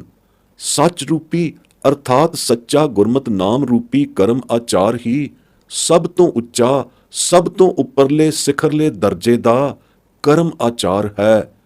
ਇਹ ਸਾਰੇ ਆਨਮਤ ਕਰਮ ਕਾਂਡੀ ਆਪਣੇ ਆਪ ਨੂੰ ਇੱਕ ਦੂਜੇ ਤੋਂ ਉੱਚਾ ਅਖਾਉਂਦੇ ਹਨ। ਘੱਟ ਜਾਂ ਨੀਚਾ ਕੋਈ ਵੀ ਨਹੀਂ ਸਦਾਉਂਦਾ, ਪਰ ਜਿਸ ਨੂੰ ਉਹ ਸਾਜਣ ਨਿਵਾਜਣਹਾਰਾ ਸਾਹਿਬ ਵੱਡਾ ਜਾਂ ਉੱਚਾ ਕਰੇ, ਉਹੀ ਉੱਚਾ ਤੇ ਵੱਡਾ ਹੁੰਦਾ ਹੈ। ਆਪੋਂ ਕੋਈ ਵੀ ਉੱਚਾ ਨਹੀਂ ਅਖਾ ਸਕਦਾ। ਇੱਕ ਅਕਾਲ ਪੁਰਖ ਸਿਰਜਣਹਾਰ ਨੇ ਹੀ ਸਾਰੇ ਸਰੀਰ ਰੂਪੀ ਭਾਂਡੇ ਸਾਜੇ ਰਚੇ ਹਨ, ਅਰ ਰਚਨਹਾਰ ਸਾਜਣਹਾਰ ਕਰਤਾਰ ਦੀ ਜੋਤ ਦੇ ਚਾਨਣੇ ਸਹਾਰੇ ਹੀ ਸਾਰੇ ਜੀਵਦੇ ਹਨ। ਉਸ ਦਾ ਜੋਤ ਚਾਨਣਾ ਤਿਹਾਂ ਲੋਕਾਂ ਵਿੱਚ ਸਾਰੀ ਸਾਜੀ ਹੋਈ ਰਚਨਾ ਸ੍ਰਿਸ਼ਟੀ ਵਿੱਚ ਹੀ ਚਾਨਣ ਦੇ ਰਿਹਾ ਹੈ। ਇੱਕ ਅਕਾਲ ਪੁਰਖ ਰੂਪੀ ਚਾਨਣ ਹੀ ਤਿਹਾਂ ਲੋਆਂ ਨਵਾਂ ਖੰਡਾਂ ਅਣਗਿਣਤ ਬ੍ਰਹਿਮੰਡਾਂ ਵਿੱਚ ਬਿਰਾਜਮਾਨ ਹੈ ਅਤੇ ਚਾਨਣ ਦੇ ਰਿਹਾ ਹੈ। ਇਹ ਜੋਤ ਮਰਕਜ਼ੀ ਚਾਨਣ ਰੂਪ ਸੱਚ ਸੱਚਾ ਵਾਹਿਗੁਰੂ ਨਦਰ ਕਰਮ ਪ੍ਰਾਪਤ ਹੋਏ ਤੇ ਪਾਇਆ ਜਾ ਸਕਦਾ ਹੈ। ਜਿਨ੍ਹਾਂ ਉੱਤੇ ਧੁਰੋਂ ਹੀ ਇਸ ਪ੍ਰਾਪਤੀ ਦੀ ਬਖਸ਼ਿਸ਼ ਹੋਈ ਹੈ, ਇਸ ਧੁਰੋਂ ਪ੍ਰਾਪਤ ਹੋਈ ਬਖਸ਼ਿਸ਼ ਨੂੰ ਕੋਈ ਮੇਟ ਨਹੀਂ ਸਕਦਾ। ਐਸੇ ਬਖਸ਼ਿਸ਼ ਵਾਲੇ ਗੁਰਮੁਖ ਸਾਧੂ ਜਨ ਨੂੰ ਬਖਸ਼ਿਆ ਹੋਇਆ ਸਾਧੂ ਜਨ ਹੀ ਮਿਲਦਾ ਹੈ। ਇਹਨਾਂ ਗੁਰਮਤਿ ਭਰਪੁਰ ਲੀਣੇ ਭਾਂਡਿਆਂ ਅੰਦਰ ਸਤਿਗੁਰੂ ਦੀ ਭਾਏ ਭਾਵਨੀ ਸੱਚ ਸਰਧਨੀ ਸੰਤੁਸ਼ਟਤਾ ਵਸਦੀ ਹੈ। ਅਜਿਹੇ ਪੂਰੇ ਭਾਂਡਿਆਂ ਦਾ ਸਮੂਹ ਮਿਲ ਕੇ ਹੀ ਗੁਰਬਾਣੀ ਵਾਹਿਗੁਰੂ ਨਾਮ ਰੂਪੀ ਅਕਥ ਕਥਾ ਦੀ ਅਖੰਡ ਕੀਰਤਨਮਈ ਅਖੰਡ ਅਭਿਆਸਮਈ ਵਿਚਾਰ ਵਿਚਾਰਦਾ ਕਥਾਰਦਾ ਹੈ, ਜੋ ਓੜਕ ਉਹਨਾਂ ਨੂੰ ਵਾਹਿਗੁਰੂ ਦੇ ਸਰੂਪ ਵਿੱਚ ਹੀ ਸਮਾਏ ਲੈਂਦਾ ਹੈ। ਇਸ ਅਕਥ ਕਥਾਮਈ ਵਾਹਿਗੁਰੂ ਨਾਮ ਦਾ ਨਿਝਰ ਝਰਨੀ ਅੰਮ੍ਰਿਤ ਰਸ ਪੀ ਕੇ ਪੀਵਣਹਾਰਾ ਗੁਰਮੁਖ ਜਨ ਸੰਤੁਸ਼ਟ ਹੋ ਜਾਂਦਾ ਹੈ, ਸੰਤੋਖਿਆ ਜਾਂਦਾ ਹੈ ਅਤੇ ਇਸ ਅੰਮ੍ਰਿਤ ਸੁਧਾ ਰਸੀ ਸੰਤੁਸ਼ਟਤਾ ਨਾਲ ਭਰਿਆ ਭਕੁੰਨਿਆ ਹੋਇਆ ਸੁਰਖਰੂਈਅਤ ਦੇ ਸਿਰੋਂ ਪਾਉ ਸਹਿਤ ਗੁਰਮਤ ਗੁਣਾਂ ਦਾ ਸਿੰਗਾਰਿਆ ਹੋਇਆ ਹਰ ਦਰਗਹਿ ਪਹਿਨਿਆ ਪੱਧਰਿਆ ਪੈਦਾ ਜਾਂਦਾ ਹੈ। ਦਰਗਹਿ ਪੈਦੇ ਜਾਣ ਤੋਂ ਪਹਿਲੀ ਆਤਮ ਅਰੂੜ ਅਵਸਥਾ ਵਿੱਚ ਪੁੱਜੇ ਅਤੇ ਪੁੱਗੇ ਗੁਰਮੁਖ ਨਾਮ ਅਭਿਆਸ ਕਰਮੀਆਂ ਨੂੰ ਵਾਹਿਗੁਰੂ ਦਰਬਾਰ ਸੱਚਖੰਡ ਵਿੱਚ ਵੱਜ ਰਹੀ ਅਨਹਦ ਸ਼ਬਦ ਦੀ ਕਿੰਗਰੀ ਘਟ ਘਟ ਵੱਜਦੀ ਸੁਣਦੀ ਹੈ। ਦਿਨ ਰਾਤ ਹੀ ਵੱਜਦੀ ਸੁਣਦੀ ਹੈ, ਸੁਭਾਵਕ ਹੀ ਵੱਜ ਰਹੀ ਹੁੰਦੀ ਹੈ। ਪਰ ਸ਼ਬਦ ਦੇ ਪ੍ਰਤਾਪ ਅਤੁੱਟ ਅਭਿਆਸ ਕਮਾਈ ਕੀਤੇ ਗੁਰ ਸ਼ਬਦ ਦੇ ਪ੍ਰਤਾਪ ਕਰਕੇ ਸੁਣਦੀ ਹੈ। ਪਰ ਇਹ ਸੋਝੀ ਕਿਸੇ ਵਿਰਲੇ ਗੁਰਮੁਖ ਜਨ ਨੂੰ ਹੀ ਪੈਂਦੀ ਹੈ, ਜਿਸ ਨੇ ਗੁਰ ਉਪਦੇਸ਼ਮਈ ਦੀਖਿਆ ਦੁਆਰਾ ਮਨ ਨੂੰ ਸੱਚੀ ਸਮਝਾਉਣੀ ਸਮਝਾਇਆ ਹੈ। ਅਤੇ ਗੁਰੂ ਨਾਨਕ ਸਾਹਿਬ ਇਸ ਗੁਰਵਾਕ ਦੀ ਸਮਾਪਤੀ ਵਿਖੇ ਫਰਮਾਉਂਦੇ ਹਨ ਕਿ ਇੱਥੇ ਉੱਥੇ ਲੋਕ ਪਰਲੋਕ ਵਿਖੇ ਸੱਚੜਾ ਨਾਮ ਕਦੇ ਨਾ ਵਿਸਰੇ, ਕਿਉਂਕਿ ਇਸੇ ਨਾਮ ਰੂਪੀ ਸ਼ਬਦ ਨੂੰ ਕਮਾ ਕੇ ਹੀ ਸੱਚਾ ਨਿਸਤਾਰਾ ਛੁਟਕਾਰਾ ਹੁੰਦਾ ਹੈ। ਹੋਰ ਚਾਹੇ ਸਾਰੇ ਕਰਮ ਕਾਂਡ ਵਿਚਾਰ ਵਿਸਰ ਜਾਣ। ਇਸ ਗੁਰਵਾਕ ਦੀ ਸਾਰੀ ਵਿਆਖਿਆ ਦੁਆਰਾ ਸਪਸ਼ਟ ਹੋਇਆ ਕਿ ਗੁਰਮਤਿ ਨਾਮਮਈ ਅਭਿਆਸ ਕਰਮ ਸਭ ਕਰਮਾਂ ਤੋਂ ਸ੍ਰੇਸ਼ਟ ਅਤੇ ਅਫਜ਼ਲ ਕਰਮ ਹੈ, ਜੋ ਨਿਤਾ ਪ੍ਰਤੀ ਕਮਾਉਣਾ ਸਭ ਦੇ ਲਈ ਯੋਗ ਹੈ। ਗੌੜੀ ਮਹੱਲਾ ਪੰਜਵਾਂ। ਕੋਟ ਮੱਜਨ ਕੀਨੋ ਇਸ਼ਨਾਨ, ਲਾਖ ਅਰਬ ਖਰਬ ਦੀਨੋ ਦਾਨ, ਜਾਮਨ ਵਸਿਓ ਹਰ ਕੋ ਨਾਮ, ਸਗਲ ਪਵਿੱਤ ਗੁਣ ਗਾਏ ਗੋਪਾਲ, ਪਾਪ ਮਿਟੈ ਸਾਧੂ ਸ਼ਰਨ ਦਇਆਲ। ਰਹਾਓ। ਬਹੁਤ ਉਰਧ ਤਪ ਸਾਧਨ ਸਾਧੇ, ਅਨਿਕ ਲਾਭ ਮਨੋਰਥ ਲਾਧੇ, ਹਰ ਹਰ ਨਾਮ ਰਸਨ ਆਰਾਧੇ। ਸਿਮਰਿਤ ਸਾਸਤ ਬੇਦ ਬਖਾਨੇ, ਜੋਗ ਗਿਆਨ ਸਿੱਧ ਸੁਖ ਜਾਨੇ, ਨਾਮ ਜਪਤ ਪ੍ਰਭ ਸਿਉ ਮਨ ਮਾਨੇ। ਅਗਾਧ ਬੋਧ ਹਰ ਅਗਮ ਅਪਾਰੇ, ਨਾਮ ਜਪਤ ਨਾਮ ਹਿਰਦੇ ਵਿਚਾਰੇ, ਨਾਨਕ ਕੋ ਪ੍ਰਭ ਕਿਰਪਾ ਧਾਰੇ। ਵਿਆਖਿਆ। ਕਰੋੜਾਂ ਤੀਰਥ ਪੁਰਬੀਆਂ ਦੇ ਚੁੱਭੀਆਂ ਮਾਰ ਮਾਰ ਕੇ ਮੱਜਨ ਇਸ਼ਨਾਨ ਕਰ ਲਏ, ਲੱਖਾਂ ਅਤੇ ਕਰੋੜਾਂ ਅਰਬਾਂ ਖਰਬਾਂ ਦਮੜੇ ਰੁਪਏ ਦਾਨ ਵਿੱਚ ਦੇ ਲਏ। ਜਦੋਂ ਗੁਰਮਤਿ ਨਾਮ ਵਾਹਿਗੁਰੂ ਮਨ ਵਿੱਚ ਵਸ ਗਿਆ, ਗੁਰਮਤਿ ਨਾਮ ਦੇ ਮਨ ਵਸਣ ਕਰ ਕਰੋੜਾਂ ਮੱਜਨ ਇਸ਼ਨਾਨ ਅਤੇ ਅਰਬਾਂ ਖਰਬਾਂ ਦੰਮਾਂ ਦੇ ਦਾਨ ਕਰ ਲਏ। ਭਾਵ ਹੋਰ ਕਿਸੇ ਦਾਨ ਇਸ਼ਨਾਨ ਦੀ ਲੋੜ ਹੀ ਨਹੀਂ ਰਹਿ ਗਈ। ਕਰੋੜਾਂ ਤੀਰਥਾਂ ਦੇ ਮੱਜਨੀ ਇਸ਼ਨਾਨ ਅਤੇ ਅਰਬ ਖਰਬ ਦਮੜੇ ਦੇ ਦਾਨ ਕੀਤੇ ਮਨ ਵਸਣੇ ਨਾਮ ਦੇ ਜਪਣੇ ਵਿੱਚ ਹੀ ਆ ਗਏ। ਗੋਪਾਲ ਦੇ ਗੁਣ ਗਾਉਣ ਕਰਕੇ ਗਾਵਣ ਸੁਣਨ ਹਾਰੇ ਸਾਰੇ ਪਵਿੱਤਰ ਪਾਵਨ ਹੋ ਗਏ। ਦਇਆਲ ਪੁਰਖ ਵਾਹਿਗੁਰੂ ਦੇ ਗੁਣ ਗਾਵਣ ਹਾਰੇ ਗੁਰਮੁਖ ਸਾਧ ਜਨਾਂ ਦੀ ਸਤਸੰਗਤ ਰੂਪੀ ਸ਼ਰਨ ਵਿੱਚ ਆ ਕੇ ਸਾਰੇ ਪਾਪ ਸੁੱਤੇ ਸੁਭਾਵ ਹੀ ਮਿਟ ਜਾਂਦੇ ਹਨ। ਰਸਨਾ ਕਰਕੇ ਵਾਹਿਗੁਰੂ ਦਾ ਨਾਮ ਆਰਾਧਨ ਕੀਤਿਆਂ ਉਲਟੇ ਲਟਕ ਕੇ ਅਨੇਕ ਤਪ ਤਪਨੀ ਸਾਧਨਾ ਦੇ ਫਲ ਸਹਿਜੇ ਹੀ ਪ੍ਰਾਪਤ ਹੋ ਗਏ। ਉਰਦਮੁਖੀ ਤਪ ਤਾਪਣ ਦਾ, ਹੋਰ ਸਾਧਨਾ ਦੇ ਸਾਧਨ ਦਾ ਬੱਜਰ ਕਸ਼ਟ ਸਹਾਰਨਾ ਹੀ ਨਹੀਂ ਪਿਆ, ਨਾ ਕਸ਼ਟ ਸਹਿਣਾ ਹੀ ਪੈਂਦਾ ਹੈ। ਜਿਹੜੇ ਅਨੇਕ ਲਾਭ ਮਨੋਰਥਾਂ ਲਈ ਇਹ ਉਗਰ ਹੱਠ ਨਿਗ੍ਰਹੀ ਜਪ ਤਪੀ ਸਾਧਨ ਸਾਧੇ ਜਾਂਦੇ ਹਨ, ਉਹ ਸਾਰੇ ਮਨੋਰਥ ਲਾਭ ਰਸਨਾ ਕਰਕੇ ਨਾਮ ਜਪਣ ਨਾਲ ਸੁਤੇ ਸਿੱਧ ਹੀ ਪ੍ਰਾਪਤ ਹੋ ਜਾਂਦੇ ਹਨ। ਰਸਨਾ ਕਰਕੇ ਨਾਮ ਵਖਾਣਿਆ ਗਿਆ ਤਾਂ ਸਾਰੇ ਸਿਮਰਤ ਸ਼ਾਸਤਰ ਵੇਦ ਹੀ ਵਖਾਣੇ ਗਏ। ਨਾਮ ਵਖਾਣਨ ਰੂਪੀ ਗੁਰਮਤ ਕਰਮ ਵਿੱਚ ਸਿਮਰਤੀਆਂ ਸ਼ਾਸਤਰਾਂ ਤੇ ਵੇਦਾਂ ਦੇ ਵਖਾਣੇ ਸਾਰੇ ਕਰਮ ਹੀ ਆ ਗਏ। ਨਾਮ ਜਪਣ ਰੂਪੀ ਗੁਰਮਤ ਅਭਿਆਸ ਕਰਮ ਕਰਨ ਵਿੱਚ ਸਾਰੇ ਜੋਗ ਕਰਮ ਆ ਗਏ। ਸਾਰੇ ਹੀ ਆਨਮਤ ਬੋਧ ਗਿਆਨੀਆਂ ਦੇ ਗਿਆਨ ਵਿਚਾਰ ਵੀ ਆ ਗਏ। ਸਿੱਧਾਂ ਦੀਆਂ ਸਿੱਧੀਆਂ ਵਾਲੇ ਸਾਰੇ ਸੁੱਖ ਗੁਰਮਤ ਨਾਮ ਅਭਿਆਸ ਕਰਮੀਆਂ ਨੇ ਹੇਚ ਕਰਕੇ ਜਾਣੇ ਹਨ। ਨਾਮ ਦੇ ਤੁਲ ਇਹ ਸਾਰੇ ਜੋਗ ਗਿਆਨ ਰਿੱਧੀ ਸਿੱਧੀ ਵਾਲੇ ਕਰਮ ਇੱਕ ਪਸੰਗ ਮਾਤਰ ਵੀ ਨਹੀਂ। ਨਾਮ ਜਪਣ ਦੀ ਸੁਕ੍ਰਿਤ ਕਮਾਈ ਅਤੇ ਸਰਬੋਤਮ ਕਮਾਈ ਕਰਕੇ ਜਦੋਂ ਨਾਮ ਅਭਿਆਸੀ ਜਪਿਆਸੀ ਜਨ ਦਾ ਮਨ ਇੱਕ ਸੁਰ ਹੋ ਕੇ ਮਨੀਜ ਪਤੀਜ ਸੁਖਸੀਜ ਹੋ ਗਿਆ ਤਾਂ ਇਹ ਸਾਰੀਆਂ ਰਿੱਧੀਆਂ ਸਿੱਧੀਆਂ ਗਿਆਨ ਗੁਮਿੱਦੀਆਂ ਤੇ ਜੋਗ ਜੁਗਤੀਆਂ ਨਾਮ ਅਭਿਆਸੀ ਜਨ ਦੇ ਪਿੱਛੇ ਲੱਗੀਆਂ ਫਿਰਦੀਆਂ ਹਨ। ਉਹਨਾਂ ਨੂੰ ਉਹ ਸਿਆਣਦਾ ਨਹੀਂ। ਫੇਰ ਕਾਦੇ ਲਈ ਇਹ ਰਿੱਧੀਆਂ ਸਿੱਧੀਆਂ ਗਿਆਨ ਜੋਗ ਜਗਮਿੱਦੀਆਂ ਦੇ ਕਰਮ ਕਮਾਉਂਦਾ ਫਿਰੇ। ਨਾਮ ਜਪਣ ਅਤੇ ਨਾਮ ਰਿਦੇ ਆਰਾਧਨ ਵਿਚਾਰਨ ਨਾਲ ਅਗਾਧ ਬੋਧ ਅਗਮ ਅਪਾਰ ਵਾਹਿਗੁਰੂ ਦੀ ਜਦ ਪ੍ਰਾਪਤੀ ਹੋ ਗਈ ਤਾਂ ਬਾਕੀ ਕੀ ਰਹਿ ਗਿਆ? ਸਭ ਕਸਰਾਂ ਨਿਕਲ ਗਈਆਂ ਬਹਿਣੀਵਾਲ ਦੀਆਂ। ਗੁਰੂ ਨਾਨਕ ਸਾਹਿਬ ਉੱਤੇ ਵਾਹਿਗੁਰੂ ਦੀ ਐਸੀ ਪਰਮ ਕਿਰਪਾ ਹੋ ਗਈ ਕਿ ਕਿਸੇ ਪੈਗੰਬਰ ਅਵਤਾਰ ਉੱਤੇ ਅੱਜ ਤਾਈਂ ਨਹੀਂ ਹੋਈ, ਨਾ ਹੋਵੇਗੀ, ਕਿਉਂਕਿ ਗੁਰੂ ਨਾਨਕ ਸਾਹਿਬ ਦੀ ਸਾਰੀ ਉਮਤ ਉੱਪਰ ਪ੍ਰਭੂ ਮਿਲਾਪ ਦਰਸਾਰੀ ਸਾਰੀ ਰਹਿਮਤ ਨਾਜ਼ਲ ਹੋ ਗਈ। ਗੌੜੀ ਮਹੱਲਾ ਪੰਜਵਾਂ। ਸਭਹੁ ਕੋ ਰਸ ਹਰ ਹੋ ਰਹਾਓ, ਕਾਹੂ ਜੋਗ ਕਾਹੂ ਭੋਗ ਕਾਹੂ ਗਿਆਨ ਕਾਹੂ ਧਿਆਨ, ਕਾਹੂ ਹੋ ਡੰਡ ਧਰ ਹੋ, ਕਾਹੂ ਜਾਪ ਕਾਹੂ ਤਾਪ ਕਾਹੂ ਪੂਜਾ ਹੋਮ ਨੇਮ, ਕਾਹੂ ਹੋ ਗੌਨ ਕਰ ਹੋ, ਕਾਹੂ ਤੀਰ ਕਾਹੂ ਨੀਰ ਕਾਹੂ ਬੇਦ ਵਿਚਾਰ, ਨਾਨਕਾ ਭਗਤ ਪ੍ਰੈ ਹੋ। ਸਿਧਾਂਤ ਸਾਰ। ਸਾਰੇ ਸਭਹੂ ਰਸਾਂ ਦਾ ਸਿਰ ਰਸ ਸ਼੍ਰੋਮਣ ਰਸ ਵਾਹਿਗੁਰੂ ਨਾਮ ਦਾ ਰਸ ਹੈ। ਕਿਸੇ ਨੂੰ ਇਕਨਾ ਜੋਗੀਆਂ ਨੂੰ ਜੋਗਾ ਅਭਿਆਸ ਦਾ ਰਸ ਹੈ, ਕਿਸੇ ਨੂੰ ਇਕਨਾ ਭੋਗੀਆਂ ਨੂੰ ਭੋਗ ਭੁਗਤਾਰ ਦਾ ਰਸ ਹੈ। ਆਨਮਤ ਗਿਆਨ ਅਵਲੰਬੀਆਂ ਨੂੰ ਖਰੜ ਗਿਆਨ ਘੋਟਣ ਵਿੱਚ ਹੀ ਰਸ ਆਉਂਦਾ ਹੈ। ਇਕਨਾਂ ਨੂੰ ਆਨਮਤੀ ਇਮੈਜਨਰੀ ਧਿਆਨ ਜਮਾਉਣ ਵਿੱਚ ਹੀ ਰਸ ਆਉਂਦਾ ਹੈ। ਇਕਨਾਂ ਡੰਡਾ ਧਾਰੀ ਜੰਗਮਾਂ ਨੂੰ ਡੰਡੇ ਵਜਾਉਣ, ਡੰਡਿਆਂ ਨੂੰ ਹੀ ਹੱਥਾਂ ਵਿੱਚ ਹਥਾਉਣ ਦਾ ਰਸ ਆਉਂਦਾ ਹੈ। ਇਕਨਾਂ ਆਨਮਤ ਜਾਪ ਤਾਪੀਆਂ ਨੂੰ ਜਾਪ ਤਾਪ ਦੇ ਪਖੰਡ ਅਸ਼ਟੰਡ ਰਚਣ ਵਿੱਚ ਰਸ ਆਉਂਦਾ ਹੈ। ਇਕਨਾਂ ਪੂਜਾ ਹੋਮ ਨੇਮ ਦੇ ਮਤ ਮਤਾਂਤਰੀਆਂ ਨੂੰ ਪੂਜਾ ਹੋਮ ਨੇਮ ਵਿੱਚ ਹੀ ਰਸ ਕੁਰਸ ਆਉਂਦਾ ਹੈ। ਇਕਨਾਂ ਨੂੰ ਧਰਤੀ ਉੱਤੇ ਗਮਨ ਕਰਨ ਵਿੱਚ ਰਸ ਕੁਚਸਕੀ ਰਸ ਹੈ। ਇਕਨਾਂ ਨੂੰ ਤੀਰਥਾਂ ਦੇ ਕੰਢਿਆਂ ਤੇ ਰਹਿਣ ਵਿੱਚ ਹੀ ਰਸ ਆਉਂਦਾ ਹੈ। ਇਕਨਾਂ ਨੂੰ ਤੀਰਥਾਂ ਦੇ ਨੀਰ ਜਲ ਵਿੱਚ ਨਹਾ ਕੇ ਤੀਰਥ ਇਸ਼ਨਾਨੀ ਬਣਨ ਵਿੱਚ ਰਸ ਸਵਾਦ ਹੈ। ਬਹੁਤਿਆਂ ਨੂੰ ਵੇਦਾਂ ਦੇ ਬਾਦ ਵਿਵਾਦੀ ਵਿਚਾਰੀ ਚਰਚਾ ਕਰਨ ਵਿੱਚ ਹੀ ਸੁਆਓ ਚਸਕਾਓ ਹੈ। ਵੇਦਾਂ ਵਿੱਚ ਹੈ ਹੀ ਬਾਦ ਵਿਵਾਦ ਦੀ ਚਰਚਾ ਭਰੀ ਹੋਈ। ਗੁਰੂ ਨਾਨਕ ਨੂੰ ਅਤੇ ਗੁਰੂ ਨਾਨਕ ਦੇ ਸਿੱਖਾਂ ਨੂੰ ਇੱਕ ਵਾਹਿਗੁਰੂ ਦੀ ਭਗਤੀ ਦਾ ਰਸ ਹੀ ਸਭ ਰਸਾਂ ਤੋਂ ਪਿਆਰਾ ਹੈ। ਇਸ ਭਗਤੀ ਰਸ ਨਾਮ ਰਸ ਦੇ ਮੁਕਾਬਲੇ ਵਿੱਚ ਸਭ ਉੱਪਰ ਕਥੇ ਰਸ ਹੋਛੇ ਅਤੇ ਹੇਚ ਹਨ।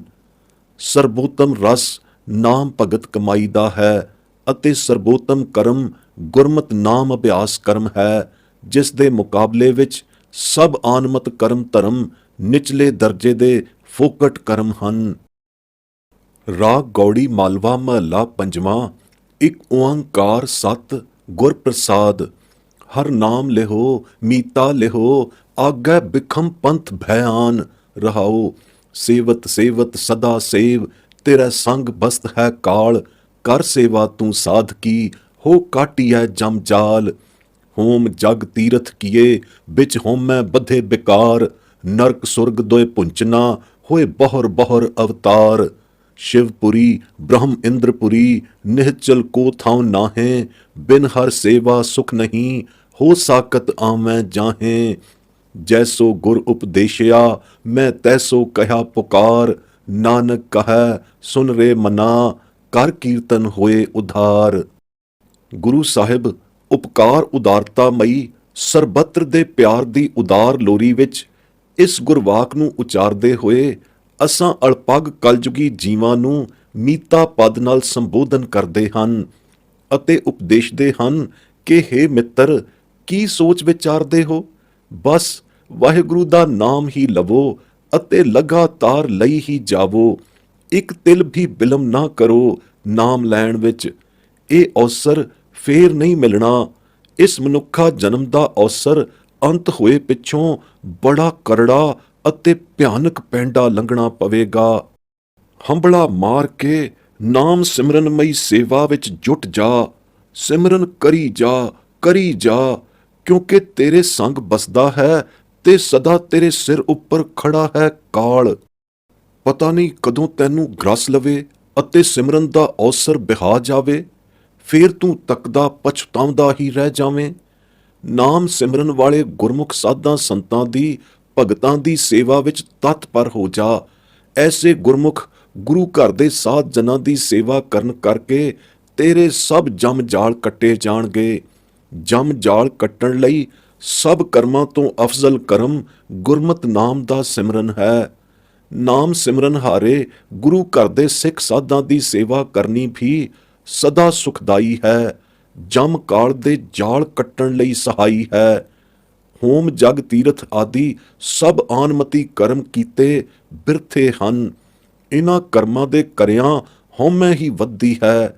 ਇਹਨਾਂ ਹਉਮੈ ਕਰਮਾਂ ਦੇ ਕੀਤਿਆਂ ਵਿਕਾਰ ਹੀ ਵੱਧਦੇ ਹਨ।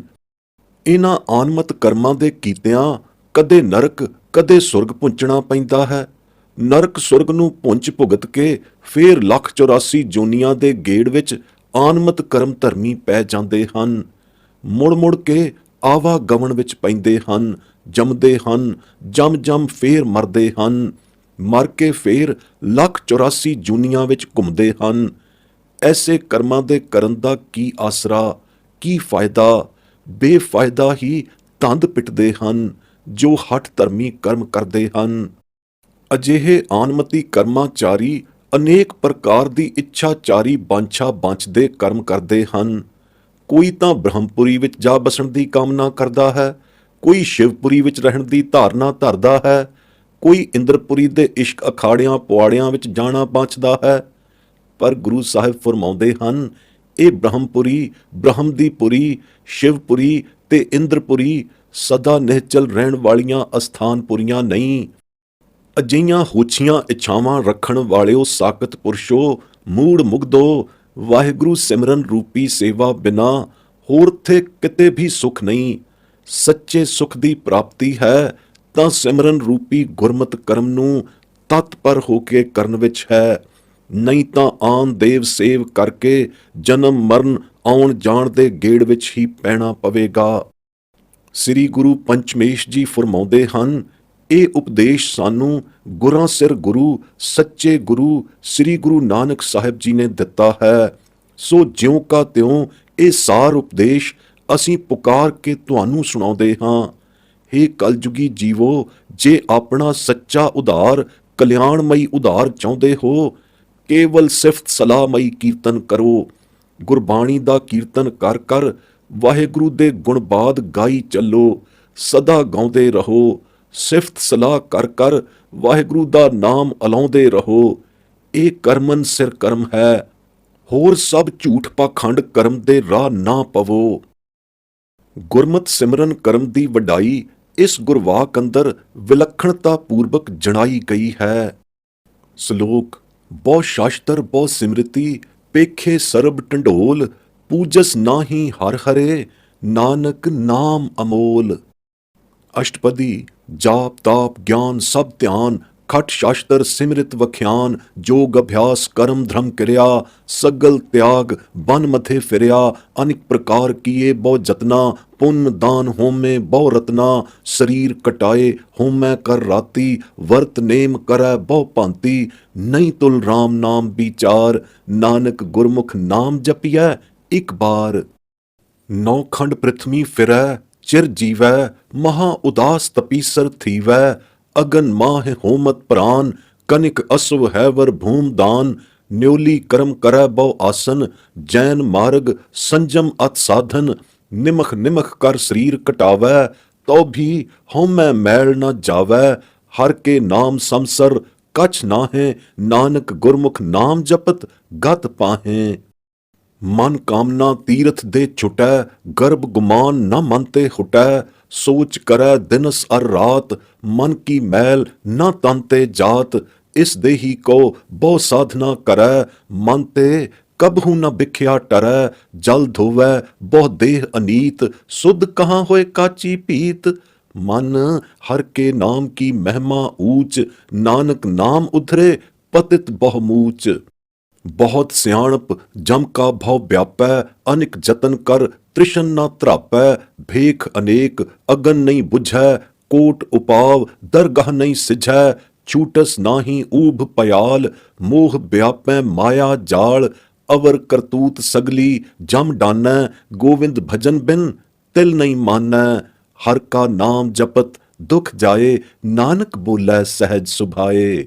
ਗੌੜੀ ਸੁਖਮਨੀ ਮਹਲਾ ਪੰਜਵਾਂ। ਵਿਆਖਿਆ।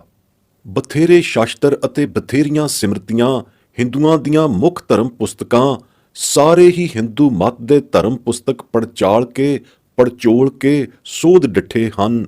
ਇਨ੍ਹਾਂ ਆਨਮਤ ਧਰਮ ਪੁਸਤਕਾਂ ਅੰਦਰ ਵਿਦਤਾਏ ਕਰਨਯੋਗ ਕਰਮ, ਗੁਰੂ ਨਾਨਕ ਦਰਸਾਏ ਗੁਰਮਤ ਨਾਮ ਤੁਲ ਪਸੰਗ ਮਾਤਰ ਵੀ ਨਹੀਂ ਪੁੱਜਦੇ।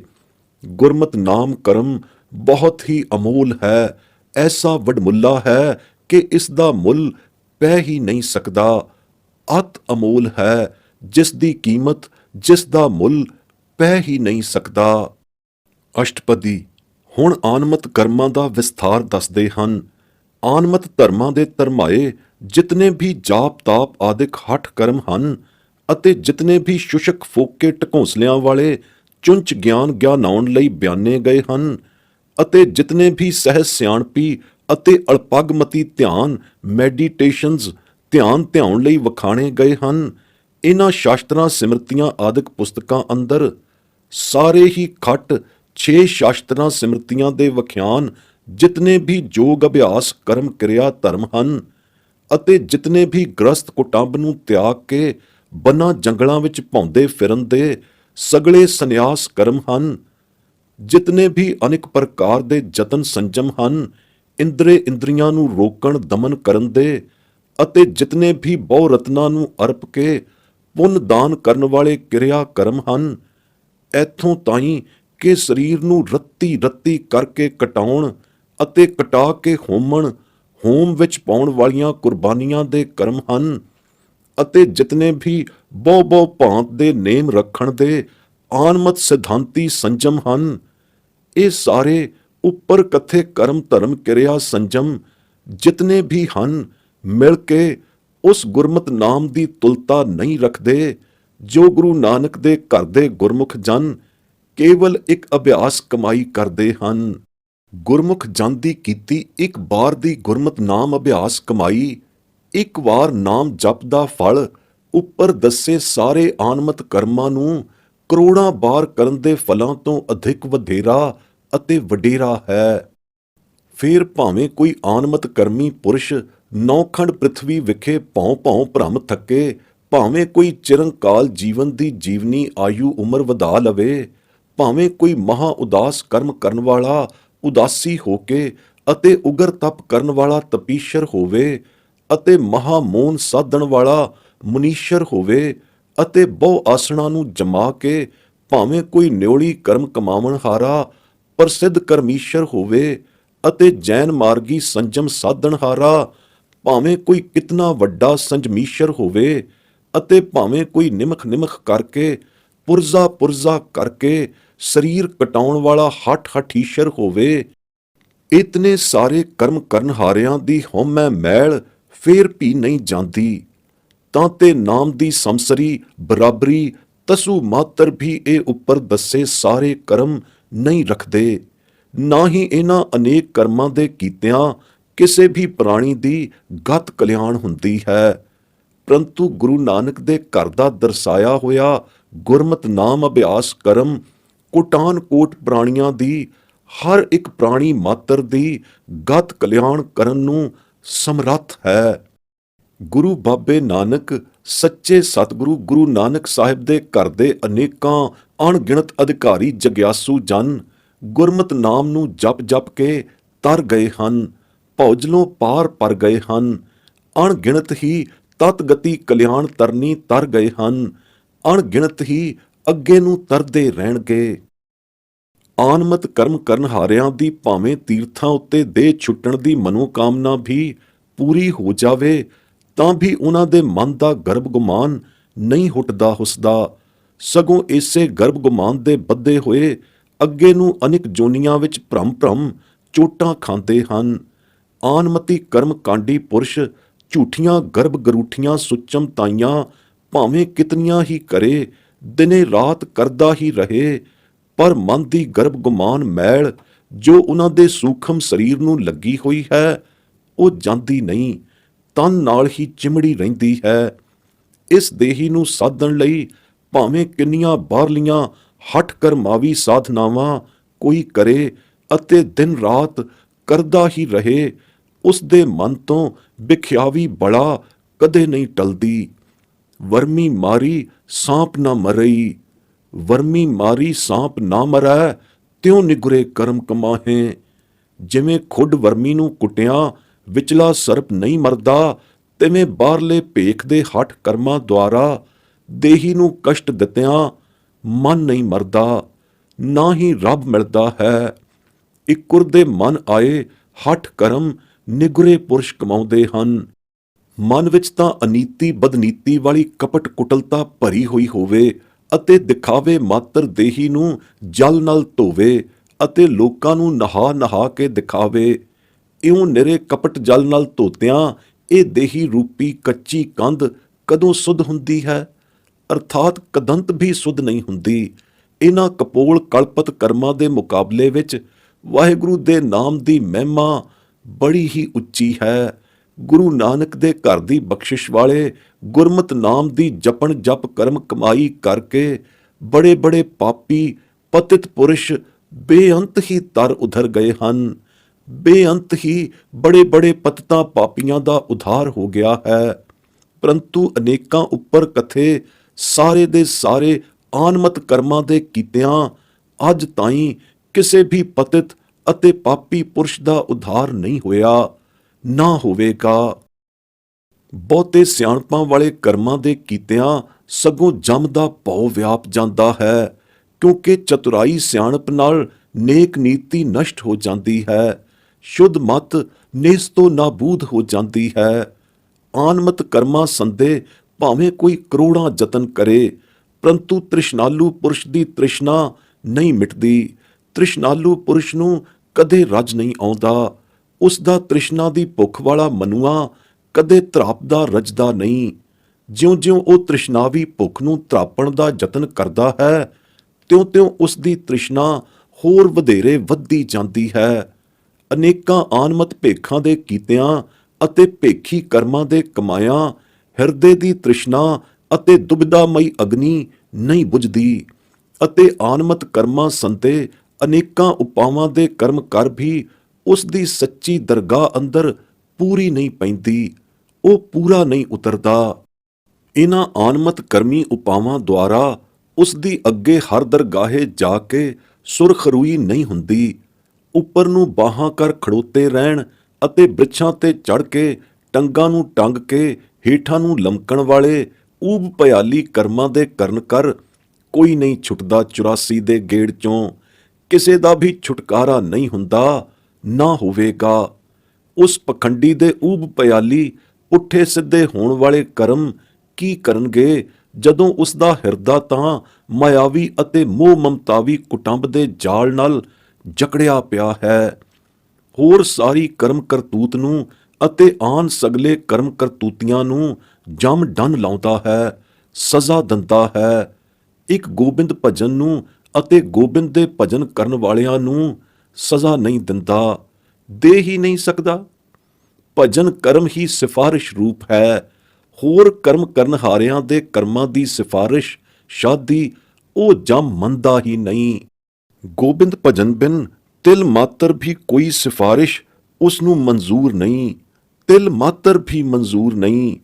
ਵਾਹਿਗੁਰੂ ਦਾ ਨਾਮ ਜਪਣ ਕਰਕੇ ਸਗਲਾ ਦੁੱਖ ਜੰਮਦਾ ਤੇ ਜੰਮਣ ਮਰਨ ਦਾ ਦੂਰ ਕਫੂਰ ਹੋ ਜਾਂਦਾ ਹੈ। ਗੁਰੂ ਨਾਨਕ ਦੇ ਘਰ ਦੀ ਦਿੱਤੀ ਹੋਈ ਸਹਿਜ ਸੁਖੈਨੀ ਗੁਰਮਤਿ ਜੁਗਤੀ ਦੁਆਰਾ ਨਾਮ ਸੁਭਾਖਿਆ ਅਭਿਆਖਿਆ ਹੋਇਆ ਬੋਲਿਆ ਹੋਇਆ ਸਦਾ ਕਾਰਗਰ ਅਤੇ ਸਫਲਾ ਹੁੰਦਾ ਹੈ, ਕਦੇ ਆਲਾ ਨਹੀਂ ਜਾਂਦਾ। ਸਰਬ ਧਰਮ ਮੈਂ ਸ੍ਰੇਸ਼ਟ ਧਰਮ, ਹਰ ਕੋ ਨਾਮ ਜਪ ਨਿਰਮਲ ਕਰਮ, ਸਗਲ ਕਿਰਿਆ ਮੈਂ ਊਤਮ ਕਿਰਿਆ, ਸਾਧ ਸੰਗ ਦੁਰਮਤ ਮਲ ਹਿਰਿਆ। ਸਗਲ ਉਦਮ ਮੈਂ ਉਦਮ ਭਲਾ, ਹਰ ਕਾ ਨਾਮ ਜਪੋ ਜੀ ਸਦਾ, ਸਗਲ ਬਾਨੀ ਮੈਂ ਅੰਮ੍ਰਿਤ ਬਾਨੀ, ਹਰ ਕੋ ਜਸ ਸੁਨ ਰਸਨ ਬਖਾਨੀ। ਸਗਲ ਥਾਨ ਤੇ ਉਹ ਊਤਮ ਥਾਨ, ਨਾਨਕ ਜੇ ਘਟ ਵਸੈ ਹਰ ਨਾਮ। ਗੌੜੀ ਸੁਖਮਨੀ ਮਹੱਲਾ ਪੰਜਵਾਂ। ਵਿਆਖਿਆ। ਸਾਰੇ ਧਰਮਾਂ ਵਿੱਚੋਂ ਸ੍ਰੇਸ਼ਟ ਧਰਮ ਅਤੇ ਸਾਰੇ ਕਰਮਾਂ ਵਿੱਚੋਂ ਸਰਬੋਤਮ ਕਰਮ ਵਾਹਿਗੁਰੂ ਦਾ ਨਾਮ ਜਪਣਾ ਹੀ ਹੈ। ਸਾਰੀਆਂ ਕਿਰਿਆਵਾਂ ਵਿੱਚੋਂ ਊਤਮ ਕਿਰਿਆ ਇਹ ਹੈ ਕਿ ਗੁਰੂ ਘਰ ਦੀ ਸਾਧ ਸੰਗਤ ਵਿਖੇ ਜੁੜ ਕੇ ਅਤੇ ਗੁਰੂ ਨਾਨਕ ਦੇ ਘਰ ਦੇ ਗੁਰਮੁਖ ਜਨਾਂ ਦੀ ਸੰਗਤ ਤੋਂ ਨਾਮ ਦ੍ਰਿੜਾ ਕੇ ਉਸ ਗੁਰਮਤ ਨਾਮ ਦੀ ਅਭਿਆਸ ਕਮਾਈ ਕੀਤਿਆਂ ਜੋ ਦੁਰਮਤ ਮੈਲ ਦੂਰ ਹੁੰਦੀ ਹੈ, ਇਹੀ ਦੁਰਮਤ ਮੈਲ ਦੂਰ ਕਰਨਹਾਰੀ ਗੁਰਮਤ ਨਾਮ ਦੀ ਅਭਿਆਸ ਕਮਾਈ ਸਾਰੀਆਂ ਆਮ ਕਿਰਿਆਵਾਂ ਵਿੱਚੋਂ ਸਰਬੋਤਮੀ ਕਿਰਿਆ ਹੈ ਅਤੇ ਸਾਰਿਆਂ ਉਦਮਾਂ ਵਿੱਚੋਂ ਇਹ ਉਦਮ ਸਭ ਤੋਂ ਭਲਾ ਹੈ। ਜਿਸ ਉਦਮ ਦੁਆਰਾ ਵਾਹਿਗੁਰੂ ਦਾ ਨਾਮ ਸਦਾ ਇੱਕ ਰਸ ਉਚਾਰਨ ਕੀਤਾ ਜਾਵੇ। ਹੇ ਜੀਅਰੇ, ਸਾਰੀਆਂ ਬਾਣੀਆਂ ਵਿੱਚੋਂ ਅੰਮ੍ਰਿਤ ਬਾਣੀ ਕੇਵਲ ਗੁਰਬਾਣੀ ਹੈ। ਹੋਰ ਵੇਦ ਬਾਣੀਆਂ ਆਦਿ ਕੱਚੀਆਂ ਬਾਣੀਆਂ ਹਰਗਿਜ਼ ਅੰਮ੍ਰਿਤ ਬਾਣੀਆਂ ਨਹੀਂ, ਕਿਉਂਕਿ ਅੰਮ੍ਰਿਤ ਬਾਣੀ ਉਹ ਹੈ ਜਿਸ ਦੇ ਸ਼੍ਰਵਣ ਕਰਕੇ ਸੁਣਿਆ ਅਤੇ ਰਸਨਾ ਕਰਕੇ ਵਖਾਣਿਆ ਸੁਣਨ ਵਖਾਣਨ ਹਾਰੇ ਪ੍ਰੇਮੀ ਜਨ ਦੇ ਮਨ ਅੰਦਰ ਅੰਮ੍ਰਿਤਮਈ ਪਾਰਸ ਕਲਾ ਵਰਤ ਜਾਵੇ। ਅਜਿਹੀ ਅੰਮ੍ਰਿਤ ਪਾਰਸ ਕਲਾਵੀ ਬਾਣੀ ਇੱਕੋ ਬਾਣੀ ਧੁਰੋਂ ਆਈ ਇੱਕੋ ਬਾਣੀ ਗੁਰਬਾਣੀ ਹੀ ਹੈ। ਜਿਸ ਗੁਰਬਾਣੀ ਰੂਪੀ ਹਰੀ ਜਸ ਸਿਫਤ ਸਲਾਹ ਨੂੰ ਸੁਣਿਆ ਵਖਾਣਿਆ ਸੁਣਨ ਵਖਾਣਨ ਹਾਰਿਆਂ ਦੇ ਕੰਨਾਂ ਅਤੇ ਰਸਨਾ ਅੰਦਰ ਪਾਰਸ ਰਸਾਇਣੀ ਅੰਮ੍ਰਿਤ ਕਲਾ ਵਰਤ ਜਾਂਦੀ ਹੈ ਅਤੇ ਸਗਲਿਆਂ ਅਸਥਾਨਾਂ ਨਾਲੋਂ ਉੱਤਮ ਸਰਬੋਤਮ ਥਾਂ ਉਹ ਹੈ ਜਿਸ ਅੰਦਰ ਵਾਹਿਗੁਰੂ ਦਾ ਅੰਮ੍ਰਿਤ ਰਸਾਇਣੀ ਪਾਰਸ ਨਾਮ ਵਸਦਾ ਰਸਦਾ ਹੈ। ਇਹ ਉੱਤਮ ਸਰਬੋਤਮ ਅਸਥਾਨ ਹੈ ਅਭਿਆਸੀ ਜਨਾਂ ਦਾ ਘਟ ਹਿਰਦਾ। ਐਸਾ ਸਰਬੋਤਮੀ ਘਟ ਹਿਰਦਾ ਗੁਰੂ ਨਾਨਕ ਦੀ ਅੰਮ੍ਰਿਤ ਰਸਾਇਣੀ ਬਖਸ਼ਿਸ਼ ਨਾਲ ਵਰੋਸਾਇਆ ਹੋਇਆ ਗੁਰੂ ਨਾਨਕ ਸਾਹਿਬ ਦੇ ਦਰੋਂ ਘਰੋਂ ਵਰੋਸਾਏ ਹੋਏ ਗੁਰਮੁਖਾਂ ਪਿਆਰਿਆਂ ਦਾ ਹੀ ਘਟ ਹਿਰਦਾ ਹੈ। ਹੋਰ ਕੋਈ ਕਿਸੇ ਦਾ ਹਿਰਦਾ ਐਸਾ ਨਹੀਂ। ਖੇਮ ਸ਼ਾਂਤ ਰਿੱਧ ਨਵ ਨਿਧ, ਬੁੱਧ ਗਿਆਨ ਸਰਬ ਤਹਿ ਸਿੱਧ, ਵਿਦਿਆ ਤਪ ਜੋਗ ਪ੍ਰਭ ਧਿਆਨ, ਗਿਆਨ ਸ੍ਰੇਸ਼ਟ ਊਤਮ ਇਸ਼ਨਾਨ, ਚਾਰ ਪਦਾਰਥ ਕਮਲ ਪ੍ਰਗਾਸ, ਸਭ ਕੈ ਮਦ ਸਗਲ ਤੇ ਉਦਾਸ, ਸੁੰਦਰ ਚਤੁਰ ਤਤ ਕਾ ਬੇਤਾ, ਸਮਦਰਸੀ ਏਕ ਦ੍ਰਿਸ਼ਟੇਤਾ, ਇਹ ਫਲ ਤਿਸ ਜਨ ਕੈ ਮੁਖ ਭਨੇ, ਗੁਰ ਨਾਨਕ ਨਾਮ ਬਚਨ ਮਨ ਸੁਨੇ। ਗੌੜੀ ਸੁਖਮਨੀ ਮਹੱਲਾ ਪੰਜਵਾਂ। ਵਿਆਖਿਆ। ਗੁਰਮਤ ਨਾਮ ਸਰਬੋਤਮ ਕਰਮ ਦੇ ਪਿੱਛੇ ਸਮੁੱਚੇ ਹੀ ਉੱਚੇ ਉੱਚੇ ਕਰਮ ਫਲ ਸੁਤੇ ਸਿੱਧ ਹੀ ਲੱਗੇ ਫਿਰਦੇ ਹਨ। ਚਾਹੇ ਗੁਰਮਤ ਨਾਮ ਅਭਿਆਸੀ ਤਿਨਾਂ ਫਲਾਂ ਦੀ ਵਾਂਛਾ ਕਰੇ ਜਾਂ ਨਾ ਕਰੇ। ਪਹਿਲਾ, ਸਦ ਖੁਸ਼ੀਆਂ ਵਾਲੀ ਸੱਚ ਸੁਖ ਪਾਇਕ ਕਲਿਆਣਮਈ ਸੁਪ੍ਰਸੰਨਤਾ ਖੇਮ। ਦੂਸਰਾ, ਜੋਤ ਰਸ ਖਿੜਾਓ ਭਿੰਨੀ ਸੱਚੀ ਸ਼ਾਂਤੀ ਸ਼ਾਂਤ। ਤੀਸਰਾ, ਧਨ ਸੰਪਦਾ ਐਸ਼ਵਰਜ ਦੀ ਸੁਤੇ ਪ੍ਰਾਪਤਨੀ ਪਾਰਜਾਤ ਕਲਾ ਰਿੱਧ। ਚੌਥਾ, ਨਿਧੀਆਂ ਦੇ ਨਵੇਂ ਖਜ਼ਾਨੇ, ਪਦਮ, ਮਹਾਪਦਮ, ਸੰਖ, ਮਕਰ, ਕਛਪ, ਕੁੰਦ, ਨੀਲ, ਮੁਕੰਦ ਅਤੇ ਖਰਬ। 9 ਨਿਧ, 9 ਹੀ ਨਿਧੀਆਂ, ਨਵ ਨਿਧ। ਪੰਜਵਾਂ, ਬ੍ਰਹਮ ਬੋਧ ਵਾਲੀ ਅਕਲ ਲਤੀਫੀ ਬੁੱਧੀ, ਬੁੱਧ। ਛੇਵਾਂ, ਤ੍ਰੈਕਾਲ ਦਰਸਤਾ ਵਾਲੀ ਅੰਤਰਯਾਮਤਾ ਵਾਲਾ ਆਤਮੇ ਚਾਨਣੇ ਦਾ ਗਿਆਨ। ਸਤਵਾਂ, ਸਾਰੀਆਂ ਹੀ ਕਰਾਮਾਤ ਸ਼ਕਤੀਆਂ, ਸਰਬੱਤ ਸਿੱਧੀਆਂ, ਸਰਬੱਤ ਹੀ ਸਿੱਧੀਆਂ, ਸਰਬ ਤਹਿ ਸਿੱਧ। ਅੱਠਵਾਂ, ਆਤਮ ਬੋਧਨੀ ਪਰਮਾਰਥੀ ਇਲਮ ਇਲਾਹੀ ਵਾਲੀ ਸੱਚੀ ਵਿਦਿਆ। ਨੌਵਾਂ, ਪਰਮਾਤਮੀ ਮਹਾਤਮ ਦੀ ਰਿਆਜ਼ਤ, ਸੱਚਾ ਆਤਮ ਪ੍ਰਤਾਪੀ ਤਪ। 10ਵਾਂ, ਪਰਮਾਤਮਾ ਨਾਲ ਜੁੜਨ ਵਾਲਾ ਸਹਿਜ ਜੋਗ। 11ਵਾਂ, ਵਾਹਿਗੁਰੂ ਦੇ ਦਰਸ਼ਨ ਸਰੂਪ ਵਿੱਚ ਸੁਰਤੀ ਬਿਰਤੀ ਦਾ ਸੱਚਾ ਅਤੇ ਸੁਤੇ ਸਹਿਜ ਟਿਕਾਓ ਧਿਆਨ, ਪ੍ਰਭ ਧਿਆਨ। 12ਵਾਂ, ਪਰਮਾਤਮ ਸਰੂਪ ਦਾ ਪ੍ਰਤੱਖ ਅਤੇ ਪ੍ਰਚੰਡ ਤਤ ਗਿਆਨ, ਗਿਆਨ ਸ੍ਰੇਸ਼ਟ। 13ਵਾਂ, ਸਰਬੱਤਰ ਅਤੇ ਸਨਮੁਖ ਭਰਪੁਰ ਲੀਣੇ ਪਰਮਾਤਮ ਰਸ ਦਿਵ ਜੋਤ ਲਤੀਫਤਾ ਦੀਆਂ ਲਹਿਰਾਂ ਮਾਰ ਰਹੇ ਸੁਧਾ ਸਰੋਵਰ ਵਿੱਚ ਸਦ ਨਵ ਨਿਰੰਜਨੀ ਉਦਕ ਉਦਕੀਨੀਆਂ ਅਮਿਓ ਮਜਨੀ ਇਸ਼ਨਾਨ, ਊਤਮ ਇਸ਼ਨਾਨ। 14ਵਾਂ, ਧਰਮ ਅਰਥ ਕਾਮ ਮੋਖ ਚਾਰੇ ਪਦਾਰਥਾਂ ਦੀ ਸੁਤੇ ਸਿੱਧ ਪ੍ਰਾਪਤੀ, ਚਾਰ ਪਦਾਰਥ। 15ਵਾਂ, ਹਿਰਦੇ ਅੰਦਰਲੇ ਨਾਭ ਕਮਲ ਦਾ ਜੋਤ ਸ਼ਗੁਫਤਨੀ ਸਹਿਜ ਪ੍ਰਕਾਸ਼, ਕਮਲ ਪ੍ਰਗਾਸ। 16ਵਾਂ, ਗ੍ਰਸਤ ਵਿੱਚ ਰਹਿ ਕੇ ਫੇਰ ਜਲ ਕਮਲ ਵਤ ਨਿਰਲੇਪ ਰਹਿਣ ਵਾਲੀ ਅਲੌਕਿਕਤਾ, ਸਭ ਕੈ ਮਦ ਸਗਲ ਤੇ ਉਦਾਸ। 17ਵਾਂ, ਆਤਮ ਜਲਵਨੀ ਮੁਖ ਮਸਤਕ ਝਲਕਨੀ ਜਲਾਲ ਆਭਾ ਆਭੰਨੀ ਸੁੰਦਰਤਾ ਵਾਲਾ ਸੁੰਦਰ ਸਰੂਪਾ ਹੋਣਾ, ਸੁੰਦਰ। 18ਵਾਂ, ਸੁੰਦਰ ਸ਼ੋਭਾ ਤੇ ਰਸ ਦਰਸ਼ਨੀ ਸੁਆਦ ਨੂੰ ਅੰਦਰੇ ਅੰਦਰ ਜਰਨ ਵਾਲੀ ਅਜਰਤਤਾ ਦਾ ਚਤੁਰ ਸਿਆਣਾ ਹੋਣਾ, ਚਤੁਰ। 19ਵਾਂ, ਗੂੜ ਤੋਂ ਗੂੜ ਗੁਰਮਤ ਰਮਜ਼ਾਂ ਦਾ ਤਤ ਗਿਆਤਾ, ਤਤ ਬੇਤਾ ਹੋਣਾ। 20ਵਾਂ, ਸਾਰਿਆਂ ਨੂੰ ਦ੍ਰਿਬ ਦ੍ਰਿਸ਼ਟੀ ਨਾਲ ਸਮਾਨ ਦੇਖਣ ਵਾਲਾ ਸਮਦਰਸੀ ਏਕ ਦ੍ਰਿਸ਼ਟੇਤਾ ਹੋਣਾ। ਇਹ ਸਾਰੇ ਉੱਪਰ ਵਰਣਨ ਕੀਤੇ 20 ਸੁਫਲ ਫਲ ਉਸ ਜਨ ਨੂੰ ਸੁਤੇ ਸਹਿਜ ਹੀ ਪ੍ਰਾਪਤ ਹੋ ਜਾਂਦੇ ਹਨ ਜੋ ਗੁਰੂ ਕੇ ਨਾਮ ਰੂਪੀ ਅੰਮ੍ਰਿਤ ਬਚਨ ਮਨ ਕਰਕੇ ਸੁਣਦਾ ਹੈ ਅਤੇ ਮੂੰਹੋਂ ਉਚਾਰਦਾ ਹੈ। ਐਸੀ ਹੈ ਗੁਰਮਤਿ ਨਾਮ ਦੀ ਸਰਬੋਤਮਤਾ। ਇਹੋ ਨਿਧਾਨ ਜਪੈ ਮਨ ਕੋਏ, ਸਭ ਜੁਗ ਮਹਿ ਤਾਕੀ ਗਤ ਹੋਏ। ਗੁਣ ਗੋਬਿੰਦ ਨਾਮ ਧੁਨ ਬਾਣੀ, ਸਿਮਰਿਤ ਸ਼ਾਸਤਰ ਬੇਦ ਬਖਾਣੀ। ਸਗਲ ਮਤਾਂਤ ਕੇਵਲ ਹਰ ਨਾਮ, ਗੋਬਿੰਦ ਭਗਤ ਕੈ ਮਨ ਬਿਸਰਾਮ। ਗੌੜੀ ਸੁਖਮਨੀ ਮਹਲਾ ਪੰਜਵਾਂ। ਵਿਆਖਿਆ। ਇਸ ਨਿਧਾਨ ਰੂਪ ਨਾਮ ਨੂੰ ਜਾਂ ਨਾਮ ਰੂਪੀ ਨਿਧਾਨ ਨੂੰ ਜੋ ਜਨ ਜਪਦਾ ਹੈ, ਸਾਰੇ ਜੁਗਾਂ ਵਿੱਚ ਕੇਵਲ ਉਸੇ ਦੀ ਹੀ ਗਤ ਕਲਿਆਣ ਹੁੰਦੀ ਹੈ।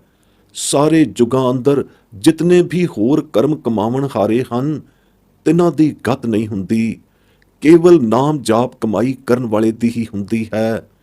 ਹੋਰਨਾਂ ਜੁਗਾਂ ਅੰਦਰ ਨਾਮ ਤੋਂ ਬਿਨਾਂ ਹੋਰ ਆਨਮਤ ਕਰਮ ਕਰਨ ਹਾਰੇ ਅਭਿਗਤ ਹੀ ਜਾਣਗੇ। ਉਹਨਾਂ ਦੀ ਫੇਰ ਤਦੋਂ ਹੀ ਗਤ ਹੋਵੇਗੀ ਜਦੋਂ ਉਹ ਸਤਿਗੁਰੂ ਸ਼ਰਨੀ ਆਏ ਕਹਿ ਗੁਰਮਤ ਨਾਮ ਜਪਣਗੇ। ਸਦਗਤੀ ਕੇਵਲ ਗੁਰਮਤ ਨਾਮ ਦੀ ਅਭਿਆਸ ਕਮਾਈ ਕਰਨ ਕਰ ਹੀ ਹੈ। ਗੁਣ ਗੋਬਿੰਦ ਗਾਵਣੇ ਅਤੇ ਨਾਮ ਧੁਨ ਬਾਣੀ ਦਾ ਉਚਾਰਨ ਕਰਨਾ, ਇਹੀ ਸਿਮਰਿਤ ਸ਼ਾਸਤਰ ਬੇਦ ਵਖਾਨਣਾ ਹੈ। ਗੁਰਸਿੱਖਾਂ ਲਈ ਗੁਣ ਗੋਬਿੰਦ ਨਾਮ ਧੁਨ ਬਾਣੀ ਦੇ ਉਚਾਰਨ ਬਾਝੋਂ ਹੋਰ ਕੋਈ ਸਿਮਰਿਤ ਸ਼ਾਸਤਰ ਬੇਦ ਬਖਾਨਣਾ ਨਹੀਂ। ਗੁਣ ਗੋਬਿੰਦ ਨਾਮ ਧੁਨ ਬਾਣੀ ਉਚਾਰਨੇ ਗੁਰਸਿੱਖਾਂ ਨੂੰ ਸਿਮਰਿਤ ਸ਼ਾਸਤਰ ਬੇਦ ਬਖਾਨਣ ਦੀ ਲੋੜ ਨਹੀਂ। ਗੁਣ ਗੋਬਿੰਦ ਨਾਮ ਧੁਨ ਬਾਣੀ ਉਚਾਰਨ ਤੋਂ ਵੱਧ ਹੋਰ ਕਿਸੇ ਸਿਮਰਿਤ ਸ਼ਾਸਤਰ ਬੇਦ ਦਾ ਬਖਾਨਣਾ ਨਹੀਂ। ਸਾਰੇ ਮਤ ਮਤਾਂਤ ਘੋਖੇ ਅਤੇ ਕਮਾਏ ਨਾਮ ਅਭਿਆਸ ਕਮਾਈ ਦੇ ਲਵੇ ਨਹੀਂ ਲੱਗਦੇ, ਨਾਮ ਦੇ ਤੁਲ ਨਹੀਂ ਤੁਲਦੇ, ਨਾਮ ਅਭਿਆਸ ਕਮਾਈ ਨੂੰ ਨਹੀਂ ਪੁੱਜਦੇ। ਗੁਰਸਿੱਖਾਂ ਲਈ ਕੇਵਲ ਗੁਰਮਤ ਨਾਮ ਮਤਾਂਤਾਂ ਸਿਰ ਮਤਾਂਤ ਹੈ। ਗੋਬਿੰਦ ਭਗਤ ਦੇ ਮਨ ਬਿਸਰਾਮ ਰੱਖਣ ਵਾਲੇ ਗੁਰਮਤ ਨਾਮ ਦੇ ਸਦਰਸ਼ ਸਗਲ ਮਤਾਂਤ ਦੇ ਦੱਸੇ ਵਖਿਆਨੇ ਕਰਮ ਨਹੀਂ। ਸਗਲ ਮਤਾਂਤੀ ਸਮੂਹ ਕਰਮ ਗੁਰਮਤ ਨਾਮ ਜਾਪ ਕਰਮ ਦੀ ਸਦਰਸ਼ਤਾ ਨਹੀਂ ਰੱਖਦੇ, ਤਾਂ ਤੇ ਤਿਨਾਂ ਦੇ ਕਰਨ ਦੀ ਲੋੜ ਨਹੀਂ। ਗੁਰਸਿੱਖਾਂ ਨੂੰ ਕੇਵਲ ਇੱਕੋ ਨਾਮ ਅਭਿਆਸ ਕਰਮ ਦੀ ਲੋੜ ਹੈ। ਨਾਨਕ ਹਰ ਕੀਰਤਨ ਕਰ ਅਟਲ ਇਹੋ ਧਰਮ। ਭਾਵ ਸਾਰੇ ਧਰਮਾਂ ਸਿਰ ਅਟਲ ਧਰਮ ਅਤੇ ਸਾਰੇ ਧਰਮਾਂ ਦੇ ਕਰਮਾਂ ਸਿਰ ਅਟਲ ਕਰਮ। ਸਿਫਤ ਸਲਾਹ ਹਰ ਕੀਰਤਨ ਰੂਪੀ ਸੱਚੜਾ ਕਰਮ ਅਤੇ ਸੱਚੜਾ ਧਰਮ ਹੈ, ਜੋ ਕੇਵਲ ਗੁਰੂ ਨਾਨਕ ਸਾਹਿਬ ਦੇ ਪਰਚੁਰੇ ਅਟਲ ਮਤ ਗੁਰਮਤ ਨੇ ਪ੍ਰਤਿਪਾਦਨ ਕੀਤਾ ਹੈ, ਹੋਰ ਕਿਸੇ ਨੇ ਨਹੀਂ ਕੀਤਾ। ਗੌੜੀ ਬੈਰਾਗਣ। ਇੱਕ ਓੰਕਾਰ ਸਤ ਗੁਰ ਪ੍ਰਸਾਦ। ਸਤਜੁਗ ਸਤ ਤੇਤਾ ਜਗੀ ਦੁਆਪਰ ਪੂਜਾ ਚਾਰ। तीनों जुग तीनों दिड़े कल केवल नाम आधार। पार कैसे पाए रे मोसो को न कह समझाए। जाते आवा गवन बिलाए रहाओ। बहुबिध धर्म निरूपिया करता दीसै सब लोए। कवन कर्म ते छूटिया जे साधे सब सिद्ध होए। करम अकरम विचारिया संका सुन वेद पुराण। संसा सद हृदय बसै कौन हिरै अभिमान। बाहर उदक पखारिया घट भीतर विभिद विकार। शुद्ध कवन पर होए बो सुच कुंचर विध व्यवहार। रव प्रगास रजनी जथा गत जानत सब संसार। पारस मानो तांबो छुए कनक होत नहीं बार। परम परस गुर भेटिया पूरब लिखत लिलाट। उनमन मन मन ही मिले छुटकत बजर कपाट। भगत जुगत मत सत करी भ्रम बंधन काट बेकार। सोई बस रस मन मिले गुण निर्गुण एक विचार। अनिक जतन निग्रह किए टारी ना टरै भ्रम फास। प्रेम भगत नहीं उपजै ताते रविदास उदास। व्याख्या। सतयुग अंदर सत अर्थात सच बोलन सतवादी कर्म करने ही प्रधान सन। ਇਹ ਸਤਯੁਗ ਦੇ ਪ੍ਰਧਾਨ ਮੰਨੇ ਪਰਮੰਨੇ ਕਰਮ ਸਨ। ਤ੍ਰੇਤੇ ਯੁਗ ਅੰਦਰ ਯੱਗ ਕਰਨੇ ਅਤੇ ਦੁਆਪਰ ਯੁਗ ਵਿਖੇ ਪੂਜਾ ਆਚਾਰ ਆਦਿਕ ਕਰਨੇ ਪ੍ਰਧਾਨ ਗਿਣੇ ਗਏ ਸਨ। ਇਹ ਤਿੰਨੇ ਯੁਗ ਇਹਨਾਂ ਉੱਪਰ ਦੱਸੇ ਤਿਹਾਂ ਕਰਮਾਂ ਨੂੰ ਹੀ ਦੜਾਉਂਦੇ ਸਨ, ਪਰੰਤੂ ਕਲਯੁਗ ਵਿੱਚ ਤਾਂ ਕੇਵਲ ਨਾਮ ਦਾ ਹੀ ਆਧਾਰ ਹੈ, ਭਾਵ ਨਾਮ ਅਭਿਆਸ ਰੂਪੀ ਕਰਮ ਹੀ ਪ੍ਰਧਾਨ ਹੈ। ਇਸ ਯੁਗ ਵਿਖੇ ਆਨਮਤ ਕਿਰਤ ਕਰਮ ਦੀ ਪੇਸ਼ ਨਹੀਂ ਜਾਂਦੀ। ਯਥਾ ਵਾਕ ਭਾਈ ਗੁਰਦਾਸ ਜੀ। ਕਲਯੁਗ ਕੀ ਸੁਣ ਸਾਧਨਾ ਕਰਮ ਕਿਰਤ ਕੀ ਚੱਲੈ ਨਾ ਕਾਈ। ਬਿਨਾ ਭਜਨ ਭਗਵਾਨ ਕੇ ਭਾਉ ਭਗਤ ਬਿਨ ਠੌਰ ਨਾ ਥਾਈ। ਵਾਰ ਪਹਿਲੀ ਪੌੜੀ 16ਵੀਂ। ਕਲਯੁਗ ਅੰਦਰ ਇਹਨਾਂ ਆਨਯੁਗੀ ਕਰਮਾਂ ਦੇ ਕੀਤਿਆਂ ਪਾਰ ਉਤਾਰਾ ਨਹੀਂ ਹੁੰਦਾ। ਕੋਈ ਆਨਮਤ ਕਰਮੀ ਪੁਰਸ਼ ਜ਼ਰਾ ਕਹਿ ਕੇ ਸਮਝਾਵੇ ਤਾਂ ਸਹੀ ਕਿ ਇਹ ਆਨਮਤ ਕਰਮਾਂ ਕਰਕੇ ਪਾਰ ਉਤਾਰਾ ਕੈਸੇ ਹੋਵੇਗਾ। ਐਸੇ ਕਰਮ ਕਿਹੜੇ ਹਨ ਜਿਨ੍ਹਾਂ ਦੇ ਕੀਤਿਆਂ ਆਵਾ ਗੌਣ 184 ਜੂਨਾਂ ਦੇ ਗੇੜ ਤੋਂ ਛੁਟਕਾਰਾ ਹੋਵੇ। ਇਹਨਾਂ ਆਨਯੁਗ ਆਨਮਤ ਕਰਮਾਂ ਦੇ ਕਰਨ ਕਰ ਤਾਂ ਉਹਨਾਂ ਤਿਹਾਂ ਆਨਯੁਗਾਂ ਸਤਯੁਗ ਤ੍ਰੇਤਾ ਦੁਆਪਰ ਅੰਦਰ ਵੀ ਕਿਸੇ ਦਾ ਨਿਸਤਾਰਾ ਨਹੀਂ ਹੋਇਆ, ਆਵਾ ਗੌਣ ਤੋਂ ਛੁਟਕਾਰਾ ਨਹੀਂ ਹੋਇਆ। ਇਸ ਯੁਗ ਕਲਯੁਗ ਅੰਦਰ ਤਾਂ ਉੱਕਾ ਹੀ ਨਹੀਂ ਹੋਣਾ, ਕਿਸੇ ਦਾ ਵੀ ਨਿਸਤਾਰਾ ਛੁਟਕਾਰਾ ਨਹੀਂ ਹੋਣਾ। ਹੋਣਾ ਹੈ ਤਾਂ ਕੇਵਲ ਗੁਰਮਤਿ ਨਾਮ ਦੀ ਅਭਿਆਸ ਕਮਾਈ ਦੁਆਰਾ ਹੀ ਹੋਣਾ ਹੈ। ਆਨਮਤ ਅਨੇਕ ਧਰਮਾਂ ਦੇ ਅਸੂਲਾਂ ਅੰਦਰ ਬਹੁ ਪ੍ਰਕਾਰੀ ਕਰਮ ਕਰਨੇ ਨਿਰੂਪਨ ਕੀਤੇ ਜਾਂਦੇ ਹਨ, ਪਰ ਆਨਮਤ ਧਰਮਾਂ ਕਰਮਾਂ ਅੰਦਰ ਗੁਰਮਤਿ ਨਾਮ ਅਭਿਆਸ ਕਰਮ ਦਾ ਕਿਤੇ ਮੁਸ਼ਕ ਮਾਤਰ ਵੀ ਜ਼ਿਕਰ ਨਹੀਂ। ਸਾਰੀ ਲੁਕਾਈ ਉਦੋਂ ਵੀ ਉਹਨਾਂ ਤਿਹਾਂ ਯੁਗਾਂ ਅੰਦਰ ਵੀ ਅਤੇ ਹੁਣ ਵੀ ਇਸ ਕਲਯੁਗ ਅੰਦਰ ਵੀ ਉਹੀ ਆਨਮਤ ਦੜਾਏ ਕਰਮ ਕਾਂਡ ਹੀ ਕਰਦੀ ਦਿਖਾਈ ਦਿੰਦੀ ਹੈ। ਸਾਰਾ ਜਗ ਹੀ ਤ੍ਰੈਯੁਗੀ ਕਰਮ ਕਰਦਾ ਨਜ਼ਰੀ ਆਉਂਦਾ ਹੈ, ਪਰ ਉਹਨਾਂ ਨੂੰ ਇਹ ਸੁੱਧ ਬੁੱਧ ਨਹੀਂ ਕਿ ਕਿਹੜੇ ਕਰਮ ਕੀਤੇ ਛੁਟਕਾਰਾ ਨਿਸਤਾਰਾ ਹੁੰਦਾ ਹੈ। ਉਹਨਾਂ ਨੂੰ ਇਹ ਪਤਾ ਹੀ ਨਹੀਂ ਕਿ ਕਿਹੜੇ ਕਰਮ ਦੇ ਸਾਧਿਆਂ ਕਲਿਆਣਮਈ ਸੱਚੀ ਸਿੱਧੀ ਪ੍ਰਾਪਤ ਹੁੰਦੀ ਹੈ। ਵਾਹੋ ਦਾਹੀ ਅੰਨੇ ਵਾਹ ਆਨਮਤ ਕਰਮੀ ਆਨਯੁਗ ਧਰਮੀਆਂ ਦੀ ਲਕੀਰ ਦੇ ਫਕੀਰ ਬਣੇ ਹੋਏ ਉਹੀ ਆਨਮਤ ਕਰਮ ਕਰਨ ਵਿੱਚ ਹੀ ਪਰਵਿਰਤ ਹੋਏ ਤੁਰੇ ਜਾਂਦੇ ਹਨ, ਕਿਉਂਕਿ ਉਹਨਾਂ ਨੂੰ ਸੱਚੇ ਨਿਸਤਾਰਕ ਛੁਟਕਾਰਕ ਕਰਮ ਦੀ ਸੂਝ-ਬੂਝ ਹੀ ਨਹੀਂ। ਕਰਮ ਅਕਰਮ, ਕਰਨਯੋਗ ਕਰਮ ਅਤੇ ਨਾ ਕਰਨਯੋਗ ਕਰਮ ਦੀ ਵਿਚਾਰ ਵਿੱਚ ਵੇਦਾਂ ਪੁਰਾਣਾਂ ਨੂੰ ਵਿਚਾਰਿਆਂ ਸਦਾ ਸੰਦੇਹ ਸ਼ੰਕਾ ਹੀ ਰਹਿੰਦਾ ਹੈ। ਦਰਅਸਲ ਵੇਦਾਂ ਪੁਰਾਣਾਂ ਨੂੰ ਸੁਣਿਆ ਅਤੇ ਵੇਦਾਂ ਪੁਰਾਣਾਂ ਦੇ ਬਣਾਉਣ ਹਾਰਿਆਂ ਨੂੰ ਇਸ ਭੇਦ ਦਾ ਪਤਾ ਹੀ ਨਹੀਂ ਕਿ ਕਿਹੜੇ ਕਰਮ ਦੇ ਕੀਤਿਆਂ ਗਤ ਮੁਕਤ ਕਲਿਆਣ ਨਿਸਤਾਰਾ ਛੁਟਕਾਰਾ ਹੁੰਦਾ ਹੈ। ਉਹ ਉਹੀ ਤ੍ਰੈਗੁਣੀ ਕਰਮ ਕਰਨੇ ਹੀ ਦ੍ਰਿੜਾਉਂਦੇ ਹਨ ਜਿਨ੍ਹਾਂ ਦੇ ਕੀਤਿਆਂ ਅਹੰਕਾਰ ਅਭਿਮਾਨ ਵੱਧਦਾ ਹੈ। ਕਰਮ ਕਾਂਡੀਆਂ ਦੇ ਕਰਮ ਕਾਂਡ ਦਾ ਉਤਪੰਨ ਕੀਤਾ ਹੋਇਆ ਸੰਸਾ ਕਰਮ ਕਾਂਡੀਆਂ ਦੇ ਹਿਰਦੇ ਅੰਦਰ ਸਦਾ ਵਸਦਾ ਹੀ ਰਹਿੰਦਾ ਹੈ, ਕਿਉਂਕਿ ਕਰਮ ਕਾਂਡਾਂ ਦੇ ਕਰਨ ਕਰ ਉਹਨਾਂ ਦੇ ਹਿਰਦੇ ਸਦਾ ਅਭਿਮਾਨ ਦੇ ਹੀ ਗ੍ਰਸੇ ਰਹਿੰਦੇ ਹਨ। ਇਸ ਅਭਿਮਾਨ ਨੂੰ ਕੌਣ ਹਿਰੇ ਤੇ ਕਿਵੇਂ ਇਹ ਅਭਿਮਾਨ ਹਿਰਿਆ ਜਾਵੇ? ਅਭਿਮਾਨ ਹਿਰਨਹਾਰਾ ਅਤੇ ਸਾਰੇ ਸੰਸੇ ਦੂਰ ਕਰਨਹਾਰਾ ਕੇਵਲ ਗੁਰਮਤਿ ਕਰਮ ਗਿਆਨ ਹੀ ਹੈ। ਤਿਸ ਦੇ ਉਹ ਨੇੜੇ ਨਹੀਂ ਜਾਂਦੇ, ਹੋਰਨਾਂ ਅੰਧ ਕਰਮਾਂ ਦੇ ਧੰਦ ਬੰਦ ਵਿੱਚ ਬੰਦੇ ਹੋਏ ਹੀ ਰੁੜੇ ਜਾਂਦੇ ਹਨ, ਆਨਮਤ ਕਰਮਾਂ ਦਾ ਖਹਿੜਾ ਨਹੀਂ ਛੱਡਦੇ। ਉਦਾਹਰਣ ਵਜੋਂ ਆਨਮਤ ਇਸ਼ਨਾਨ ਕਰਮ ਨੂੰ ਹੀ ਲੈ ਲਵੋ। ਆਨਮਤ ਦੇ ਅਸੂਲਾਂ ਮੂਜਬ ਕੇਵਲ ਸਰੀਰਕ ਇਸ਼ਨਾਨ, ਨਾਮਹੀਣ ਤੀਰਥ ਆਦਿ ਦਾ ਪੁਰਬ ਮੱਜਨੀ ਮੱਜਨ ਪੁਰਬੀ ਇਸ਼ਨਾਨ ਉਹਨਾਂ ਆਨਮਤਾਂ ਅੰਦਰ ਇੱਕ ਧਾਰਮਿਕ ਕਰਮ ਹੀ ਗਿਣਿਆ ਜਾਂਦਾ ਹੈ। ਸਰੀਰ ਦੇ ਬਾਹਰਲੇ ਪਾਸੇ ਨੂੰ ਪਾਣੀ ਨਾਲ ਧੋਣ ਪਖਾਲਣ ਕਰਕੇ ਅੰਦਰਲਾ ਸੁੱਧ ਨਹੀਂ ਹੁੰਦਾ, ਕਿਉਂਕਿ ਅੰਦਰ ਤਾਂ ਨਾਨਾ ਪ੍ਰਕਾਰ ਦੇ ਵਿਕਾਰਾਂ ਦੀ ਮੈਲ ਨਾਲ ਮਲੀਨ ਹੋਇਆ ਵਿਆ ਹੁੰਦਾ ਹੈ ਅਤੇ ਬਾਹਰ ਦਾ ਉਦਕ ਇਸ਼ਨਾਨ ਕੀਤਿਆਂ ਵੀ ਮੈਲਾ ਹੀ ਰਹਿੰਦਾ ਹੈ। ਸੁੱਧ ਹੋਵੇ ਤਾਂ ਕਿਹੜੀ ਵਿਧੀ ਕਰਕੇ ਹੋਵੇ? ਇੱਕੋ ਵਿਧ ਹੈ ਗੁਰਮਤਿ ਨਾਮ ਅਭਿਆਸ ਕਰਮ ਦੀ, ਸੋ ਤਿਸ ਦਾ ਉਹਨਾਂ ਨੂੰ ਪਤਾ ਹੀ ਨਹੀਂ। ਮਹਿਜ਼ ਉਦਕ ਇਸ਼ਨਾਨੀ ਕਰਮਾਂ ਦੇ ਕੁਫੇਰ ਵਿੱਚ ਮਤਸਰੀ ਹੋਏ ਹੀ ਰਹਿੰਦੇ ਹਨ। ਇਹ ਉਹਨਾਂ ਦਾ ਸੌਚ ਇਸ਼ਨਾਨ ਕਰਮ ਤਾਂ ਹਾਥੀ ਦੇ ਇਸ਼ਨਾਨ ਵਾਂਗੂ ਹੈ, ਜੋ ਨਹਾ ਕੇ ਪਿੱਛੋਂ ਫੇਰ ਖੇ ਆਪਣੇ ਉੱਤੇ ਪਾ ਲੈਂਦਾ ਹੈ। ਤਾਂ ਤੇ ਇਹ ਸੁਧਤਾਈ, ਸੌਚਤਾਈ, ਇਸ਼ਨਾਨਤਾਈ ਕਿਸੇ ਲੇਖੇ ਨਹੀਂ। ਇਸੇ ਤਰ੍ਹਾਂ ਹੋਰ ਆਨਮਤੀ ਕਰਮਾਂ ਦੀ ਗੱਲ ਹੈ ਜੋ ਕਿਸੇ ਵੀ ਲੇਖੇ ਨਹੀਂ ਪੈਂਦੇ। ਸੁੱਧ ਹੋਈਦਾ ਹੈ ਤਾਂ ਪਾਰਸ ਰੂਪੀ ਨਾਮ ਨੂੰ ਪਰਸੇ ਤੇ ਹੋਈਦਾ ਹੈ, ਜੋ ਪਾਰਸ ਨਾਮ ਕੇਵਲ ਸੱਚੇ ਸਤਿਗੁਰੂ ਦੇ ਦੁਆਰਿਓਂ ਹੀ ਮਿਲਦਾ ਹੈ। ਤਿਸ ਪਾਰਸ ਸੁਪਰਸੀਏ ਗੁਰਮਤਿ ਨਾਮ ਸਰਸੀਏ ਅਭਿਆਸੀ ਜਾਂਦੇ ਇਸ਼ਨਾਨ ਵੀ ਅੰਮ੍ਰਿਤ ਮਜਨੀਏ ਇਸ਼ਨਾਨ ਹੋ ਜਾਂਦੇ ਹਨ, ਸੋ ਤਿਸ ਦੇ ਇਸ਼ਨਾਨ ਕੀਤੇ ਵੀ ਲੇਖੇ ਪੈਂਦੇ ਹਨ। ਸੱਚੀ ਸੁਧ ਪਾਰਸ ਗਤੀ ਕਲਾ ਅੰਮ੍ਰਿਤ ਨਾਮ ਦੀ ਕਮਾਈ ਵਿੱਚ ਹੀ ਹੈ ਅਤੇ ਇਹ ਅੰਮ੍ਰਿਤ ਨਾਮ ਦੇ ਸਾਗਰ ਪੂਰੇ ਸਤਿਗੁਰੂ ਪਾਰਸ ਕਲਾ ਪੁੰਜ ਸਤਿਗੁਰੂ ਨੂੰ ਭੇਟਿਆਂ ਹੀ ਵਰਤਦੀ ਹੈ।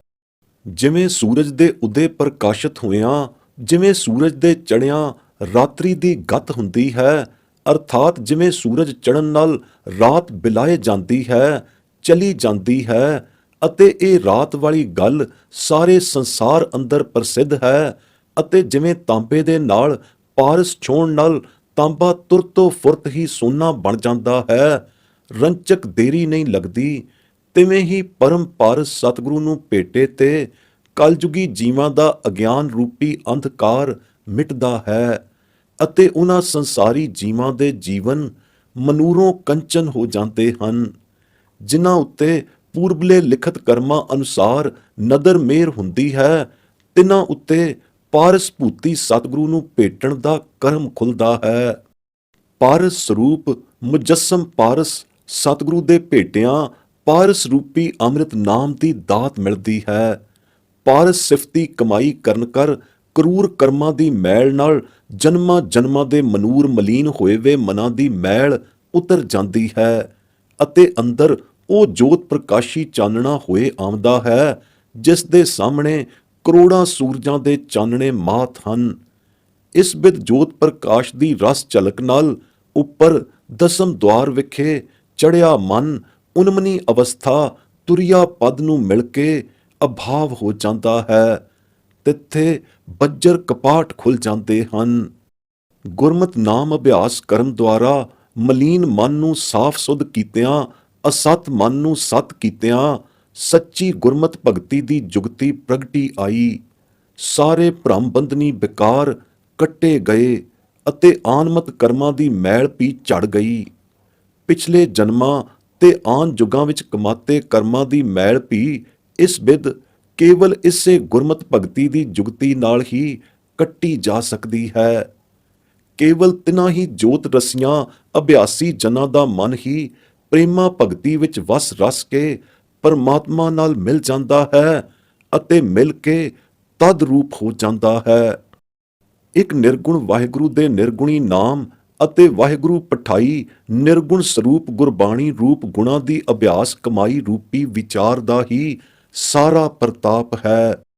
ਨਹੀਂ ਤਾਂ ਮਨ ਇੰਦਰੀਆਂ ਨੂੰ ਰੋਕਣ ਦੀ ਕਿਰਿਆ ਵਾਲੇ ਬਥੇਰੇ ਯਤਨ ਉਪਾਵ ਸੰਜਮ ਕਰਮ ਕੀਤੇ, ਪਰ ਭਰਮ ਦੀ ਫਾਹੀ ਇਹਨਾਂ ਅਨਿਕ ਯਤਨੀ ਆਨਮਤ ਕਰਮਾਂ ਦੇ ਕੀਤਿਆਂ ਟਾਲੀ ਨਹੀਂ ਟਲਦੀ। ਨਾ ਹੀ ਆਨ ਕਰਮਾਂ ਦੇ ਕੀਤਿਆਂ ਪ੍ਰੇਮਾ ਭਗਤੀ ਉਪਜਦੀ ਹੈ। ਤਾਂ ਤੇ ਇਹਨਾਂ ਆਨਮਤ ਕਰਮੀਆਂ ਉੱਤੇ ਸਦਾ ਉਦਾਸਤਾ ਭਰੀ ਨਿਰਾਸਤਾ, ਅਜਬ ਨਿਰਾਸਤਾ ਭਰੀ ਉਦਾਸੀਨਤਾ ਹੀ ਛਾਈ ਰਹਿੰਦੀ ਹੈ।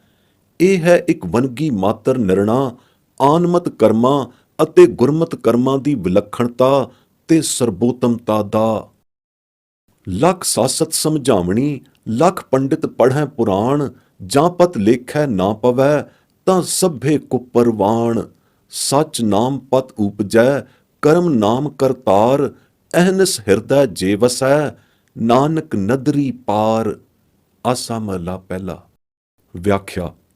ਖਟ ਸ਼ਾਸਤਰ ਕਿਹਦੇ ਵਿਚਾਰੇ ਹਨ ਅਤੇ 18 ਪੁਰਾਣਾਂ ਦੀ ਕੀ ਹੈਸੀਅਤ ਹੈ।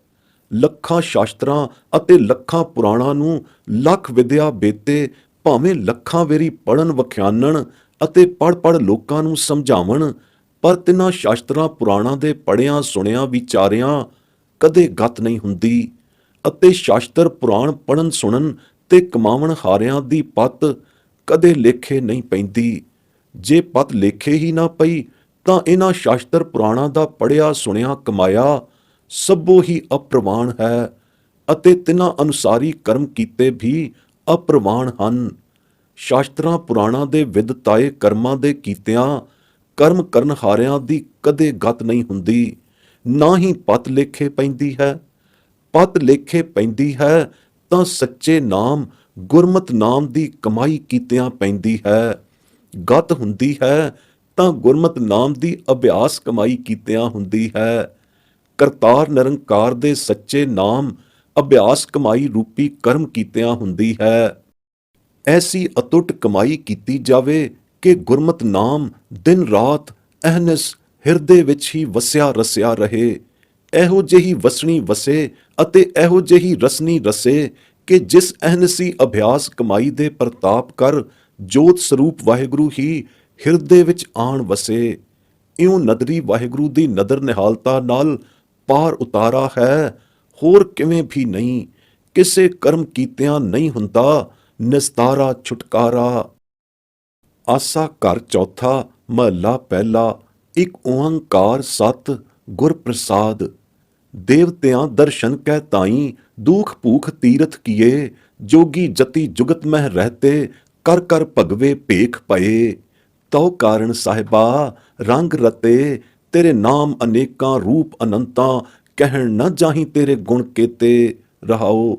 ਦਰ ਕਰ ਮਹਿਲਾਂ ਹਸਤੀ ਘੋੜੇ, ਛੋੜ ਵਿਲਾਇਤ ਦੇਸ ਗਏ, ਪੀਰ ਪਿਕੰਬਰ ਸਾਲਿਕ ਸਾਦਿਕ, ਛੋਡੀ ਦੁਨੀਆ ਥਾਏ ਪਏ। ਸਾਧ ਸਹਿਜ ਸੁਖ ਰਸ ਕਸ ਤਜੀਅਲੇ, ਕਾਪੜ ਛੋਡੇ ਚਮੜ ਲਿਏ, ਦੁਖੀਏ ਦਰਦ ਵੰਦ ਦਰ ਤੇਰਾ, ਨਾਮ ਰਤੇ ਦਰਵੇਸ਼ ਭਏ। ਖਲੜੀ ਖਪਰੀ ਲੱਕੜੀ ਚਮੜੀ, ਸਿੱਖਾ ਸੂਤ ਧੋਤੀ ਕੀਨੀ, ਤੂੰ ਸਾਹਿਬ ਹਉ ਸਾਂਗੀ ਤੇਰਾ, ਪ੍ਰਣਵੈ ਨਾਨਕ ਜਾਤ ਕੈਸੀ। ਵਿਆਖਿਆ। ਬੜੇ ਬੜੇ ਦੇਵਤਿਆਂ ਨੇ ਪਰਮਾਤਮਾ ਦੇ ਦਰਸ਼ਨ ਪਰਸਨ ਖਾਤਰ ਆਪ ਹੁਦਰੇ ਕਰਮ ਬਥੇਰੇ ਕੀਤੇ। ਤਨ ਨੂੰ ਤਤਿਕਸ਼ਾ ਕਸ਼ਟ ਦੇਣ ਦੇ, ਆਹਾਰ ਵਰਤ ਰੱਖ ਕੇ ਵੀ ਸਹਿਣ ਦੇ, ਤੀਰਥ ਨਹਾ ਕੇ ਤੀਰਥਾਂ ਤੇ ਰਹਿਣ ਦੇ ਤੇ ਅਨੇਕਾਂ ਤੀਰਥਾਂ ਦੀ ਯਾਤਰਾ ਕਰਨ ਦੇ ਅਨੇਕਾਂ ਹੱਠ ਕਰਮ ਕੀਤੇ। ਪਰ ਇਹਨਾਂ ਹੱਠ ਕਰਮਾਂ ਨੂੰ ਕਰਕੇ ਤਿਨਾਂ ਨੂੰ ਦਰਸ਼ਨ ਪ੍ਰਾਪਤ ਨਾ ਹੋਇਆ। ਜੋਗੀ ਲੋਕ ਜੋਗ ਸਾਧਨਾ ਅਤੇ ਗ੍ਰਸਤ ਤਿਆਗੀ ਜਤੀ ਲੋਕ ਜਤ ਰੱਖਣ ਦੀਆਂ ਵੱਖੋ ਵੱਖ ਜੁਗਤੀਆਂ ਕਰ ਰਹੇ ਅਤੇ ਭਗਵੇ ਭੇਖ ਧਾਰ ਧਾਰ ਮਰ ਰਹੇ, ਪਰ ਤਿਨਾਂ ਨੂੰ ਵੀ ਦਰਸ਼ਨ ਨਸੀਬ ਨਾ ਹੋਇਆ। ਜੋਗ ਜੁਗਤੀਆਂ ਅਤੇ ਜਤ ਜਤੁਗਤੀਆਂ ਅਤੇ ਭੇਖ ਭਗਵਤੀਆਂ ਕੀਤੀਆਂ ਤਿਨਾਂ ਦੀਆਂ ਬਿਅਰਥ ਹੀ ਗਈਆਂ। ਹੇ ਸੱਚੇ ਸਾਹਿਬਾ, ਤੈਨੂੰ ਲੱਭਣ ਤੇਰੇ ਦਰਸ਼ਨ ਨੂੰ ਪਰਸਣ ਕਾਰਨ ਤੇਰੇ ਨਾਮ ਰੰਗ ਰਤਿਆਂ ਦੀ ਹੀ ਪੂਰੀ ਪਈ। ਤੇਰੇ ਇੱਕੋ ਗੁਰਮਤ ਨਾਮ ਦੇ ਰੰਗਾਂ ਵਿੱਚ ਕਰੜੇ ਅਭਿਆਸ ਕਮਾਵਤਿਆਂ ਦੀ ਹੀ ਪੂਰੀ ਪਈ। ਹੋਰ ਤੇਰੇ ਅਨੇਕਾਂ ਕਿਰਤਮ ਨਾਮਾਂ ਦੀ ਕਮਾਈ ਦੇ ਤਰਲਿਆਂ ਦੁਆਰਾ ਤੇਰੇ ਅਨੰਦਤ ਰੂਪਾਂ ਰੰਗਾਂ ਦੀ ਵਡਿਆਈ ਕਿਸੇ ਤੋਂ ਕਹੀ ਨਹੀਂ ਗਈ। ਸਮੁੱਚੇ ਹੀ ਕਹਿਣ ਕਥਨ ਹਾਰਿਆਂ ਤੋਂ ਕਈ ਕਥੀ ਨਹੀਂ ਗਈ।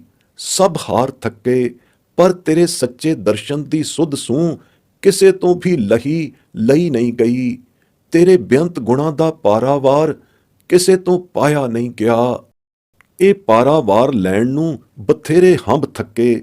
ਆਪਣੀ ਰਿਹਾਇਸ਼ ਨਿਵਾਸ ਦੇ ਦਰ ਘਰ ਮਹਿਲਾਂ ਨੂੰ ਛੱਡ ਕੇ, ਹਾਥੀ ਘੋੜਿਆਂ ਨੂੰ ਛੱਡ ਕੇ, ਆਪਣੇ ਜੰਮਣ ਭੂਮ ਦੇ ਨਿਜ ਦੇਸ਼ ਵਲਾਇਤਾਂ ਨੂੰ ਛੱਡ ਕੇ ਪਰਦੇਸਾਂ ਅਤੇ ਜੰਗਲਾਂ ਬਨਾਂ ਬੀਆਬਾਨਾਂ ਨੂੰ ਤੁਰ ਗਏ।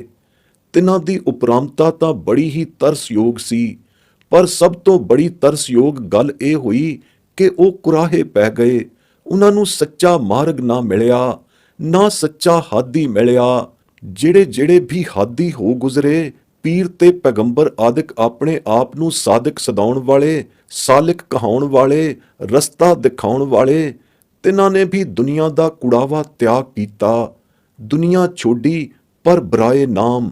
ਫੇਰ ਮੁੜ ਆਪਣੇ ਘਰ ਠਿਕਾਣਿਆਂ ਤੇ ਆਏ ਵਸੇ, ਪਰ ਨਾਲਾ ਥਾਂ ਦਾ ਥਾਂ ਹੀ ਰਿਹਾ। ਤਿਆਗ ਕੀਤਾ, ਐਵੇਂ ਹੀ ਗਿਆ। ਸਤਨਾਮ ਕਿਸੇ ਨੇ ਵੀ ਨਾ ਦੱਸਿਆ, ਨਾ ਦੜਾਇਆ। ਬਥੇਰਿਆਂ ਨੇ ਦੁਨਿਆਵੀ ਪਦਾਰਥਾਂ ਦੇ ਸਵਾਦ ਛੱਡੇ। ਦੁਨੀਆ ਦੇ ਸੁੱਖ ਰਹਿਣੇ ਆਰਾਮ ਵੀ ਬਥੇਰਿਆਂ ਨੇ ਛੱਡ ਕੇ ਦੇਖੇ। ਬਥੇਰਿਆਂ ਨੇ ਸੰਸਾਰੀ ਰਸਾਂ ਕਸਾਂ ਨੂੰ ਤਜਿਆ। ਬਹੁਤਿਆਂ ਨੇ ਬਸਤਰ ਕੱਪੜਿਆਂ ਦੇ ਥਾਂਏ ਤਨ ਤੇ ਚਮੜੇ ਪਹਿਨੇ। ਅਜਿਹੇ ਚਮੜ ਪੋਸ਼ੀਏ, ਖੱਪਰ ਖੇਵੀਏ, ਖੱਪਰਾਂ ਠੂਠਿਆਂ ਵਿੱਚ ਭਿੱਖਿਆ ਮੰਗੇਵੀਏ। ਬਥੇਰੇ ਨਾਨਾ ਪ੍ਰਕਾਰੀ ਭੇਖ ਧਾਰੀ ਹੋ ਗੁਜ਼ਰੇ। ਡੰਡਾ ਧਾਰੀ ਸੰਨਿਆਸੀ, ਮ੍ਰਿਗ ਛਾਲਾ ਲਿਬਾਸੀ, ਜਨੇਊ ਬੋਦੀ ਰਖੋਜੀ, ਧੋਤੀ ਪੋਸ਼ ਆਦਿ ਬਥੇਰੇ ਸਵਾਂਗ ਧਾਰੀ ਰੱਬ ਦੇ ਲੱਭਣ ਲਈ ਸਵਾਂਗ ਧਾਰ ਥੱਕੇ। ਪਰ ਇਹਨਾਂ ਭੇਖਾਂ ਦੁਆਰਾ ਉੱਪਰ ਕਥੇ ਕਰਮਾਂ ਵਾਲਿਆਂ ਤੋਂ ਰੱਬ ਤੇ ਰੱਬ ਦਾ ਦਰਸ਼ਨ ਪਾਇਆ ਨਾ ਗਿਆ। ਅਜਿਹੇ ਤਰਸਯੋਗ ਦੁਖੀਏ ਦਰਦਵੰਤ ਤਾਂ ਬਥੇਰੇ ਹੋਏ, ਪਰ ਤੇਰੇ ਨਾਮ ਰਤੇ ਜਨ ਹੀ ਸੱਚੇ ਦਰਵੇਸ਼, ਨਾਮ ਦੀ ਭਿਖਿਆ ਦੇ ਦਰਵੇਸ਼, ਤੇਰੇ ਦਰਸ਼ਨਾਂ ਦੀ ਸੱਚੀ ਦਰਸ਼ਨਿਕ ਭਿਖਿਆ ਦੇ ਦਰਵੇਸ਼, ਅਸਲੀ ਦਰਵੇਸ਼, ਤੇਰੇ ਦਰ ਤੇ ਢੱਠਣ ਵਾਲੇ, ਤੇਰੇ ਦਰ ਤੇ ਢੱਠੇ ਰਹਿਣ ਵਾਲੇ ਅਸਲੀ ਦਰਵੇਸ਼ ਹੋਏ ਤਾਂ ਤੇਰੇ ਨਾਮ ਵਿੱਚ, ਸੱਚੇ ਨਾਮ ਵਿੱਚ, ਇੱਕੋ ਗੁਰਮਤ ਸੱਚੇ ਨਾਮ ਵਿੱਚ ਰਤੜੇ ਗੁਰਮੁਖ ਜਨ ਹੀ ਹੋਏ। ਨਹੀਂ ਤਾਂ ਸਭਨਾਂ ਦੀ ਹਾਲਤ ਰਹਿਮਯੋਗ ਹੈ। ਉਹਨਾਂ ਉੱਤੇ ਵੀ ਸੱਚਾ ਰਹੀਮ ਕਰੀਮ ਕਾਦਰੇ ਮੁਤਲਕ ਸੱਚਾ ਪਾਤਸ਼ਾਹ ਰਹਿਮਤ ਕਰੇਗਾ। ਰਹਿਮਤ ਧਾਰ ਕੇ ਕਿਤੇ ਕਦੇ ਨਾ ਕਦੇ ਸੱਚੜੇ ਗੁਰਮਤ ਮਾਰਗ ਤੇ ਲਿਆਏ ਕੇ ਅਤੇ ਸੱਚੜੇ ਨਾਮ ਦੀ ਖੈਰ ਪਾ ਕੇ ਸੱਚੇ ਦਰਸ਼ਨਾਂ ਦੇ ਪਾਤਰ ਅਧਿਕਾਰੀ ਬਣਾਏਗਾ। ਕਿਉਂਕਿ ਓੜਕ ਤਿਨਾਂ ਮੁਤਲਾਸ਼ੀਆਂ ਦੀ ਭਾਲ ਟੋਲ ਤਲਾਸ਼ ਤਾਂ ਰੱਬ ਦੀ ਅਤੇ ਰੱਬ ਦੇ ਦਰਸ਼ਨ ਦੀ ਹੀ ਰਹੀ ਹੈ। ਚਾਹੇ ਕਰੂਰ ਕਰਮੀ ਹੋਣ ਕਰਕੇ ਤਿਨਾਂ ਨੂੰ ਹੁਣ ਤਾਈਂ ਸੱਚਾ ਮਾਰਗ ਨਹੀਂ ਸੀ ਮਿਲਿਆ ਰੱਬ ਦੇ ਦੀਦਾਰ ਮੁਕੱਦਸੀ ਯਾਫਤ ਦਾ, ਪਰ ਤਿਨਾਂ ਦਾ ਮਨੋਰਥ ਸਾਫ਼ ਅਤੇ ਪਾਕ ਹੋਣ ਕਰਕੇ ਤਿਨਾਂ ਨੂੰ ਇੱਕ ਦਿਨ ਨੇੜੇ ਦੂਰ ਨੂਰ ਜ਼ਹੂਰੀ ਹਜ਼ੂਰੀ ਵਾਲੀ ਸੱਚੜੀ ਮਾਰਫਤ ਜ਼ਰੂਰ ਪ੍ਰਾਪਤ ਹੋਵੇਗੀ, ਪਰ ਹੋਵੇਗੀ ਗੁਰੂ ਨਾਨਕ ਦਰਸਾਏ ਮਾਰਗ ਤੇ ਚੱਲ ਕੇ, ਗੁਰਮਤ ਮਾਰਗ ਦੇ ਸੱਚੇ ਮਾਰਗੀ ਬਣ ਕੇ।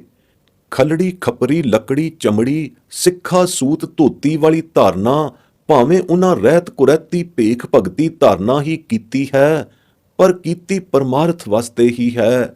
ਕਿਸੇ ਸਵਾਰਥ ਖਾਤਰ ਸਵਾਂਗ ਨਹੀਂ ਧਾਰਿਆ, ਪਰ ਸੱਚੇ ਪਾਤਸ਼ਾਹ ਨੇ ਕਿਸੇ ਜਾਤ ਦੇ ਵਿਤਕਰੇ ਆਦਿ ਜਾਂ ਕਿਸੇ ਸਵਾਂਗ ਤੇ ਨਹੀਂ ਰੀਝਣਾ ਓੜਕ ਸਿਦਕ ਸ਼ਰਧਾ ਉੱਪਰ ਹੀ ਹੈ। ਸੱਚੀ ਸਿਦਕ ਸ਼ਰਧਾ ਵਾਲਿਆਂ ਨੂੰ ਗੁਰੂ ਕਰਤਾਰ ਟੁੱਟ ਕੇ ਸਿੱਧਾ ਰਸਤਾ, ਸਿੱਧਾ ਪਰਮਾਰਥੀ ਮਾਰਗ ਦਿਖਾਏਗਾ, ਪਰ ਜ਼ਰੂਰ ਦਿਖਾਏਗਾ ਅਤੇ ਇੱਕ ਦਿਨ ਆਪਣੀ ਨਦਰ ਮਿਹਰ ਦੀ ਬਰਖਾ ਬਰਖਾਏਗਾ। ਬਥੇਰੇ ਅਜਿਹੇ ਭੁੱਲੜ ਲੋਕ ਗੁਰੂ ਨਾਨਕ ਦੇ ਦੁਆਰੇ ਆ ਗਏ ਹਨ, ਬਾਕੀ ਰਹਿੰਦੇ ਵੀ ਸਾਰੇ ਹੀ ਆ ਜਾਣਗੇ। ਬੋਲੋ ਭਾਈ ਵਾਹਿਗੁਰੂ।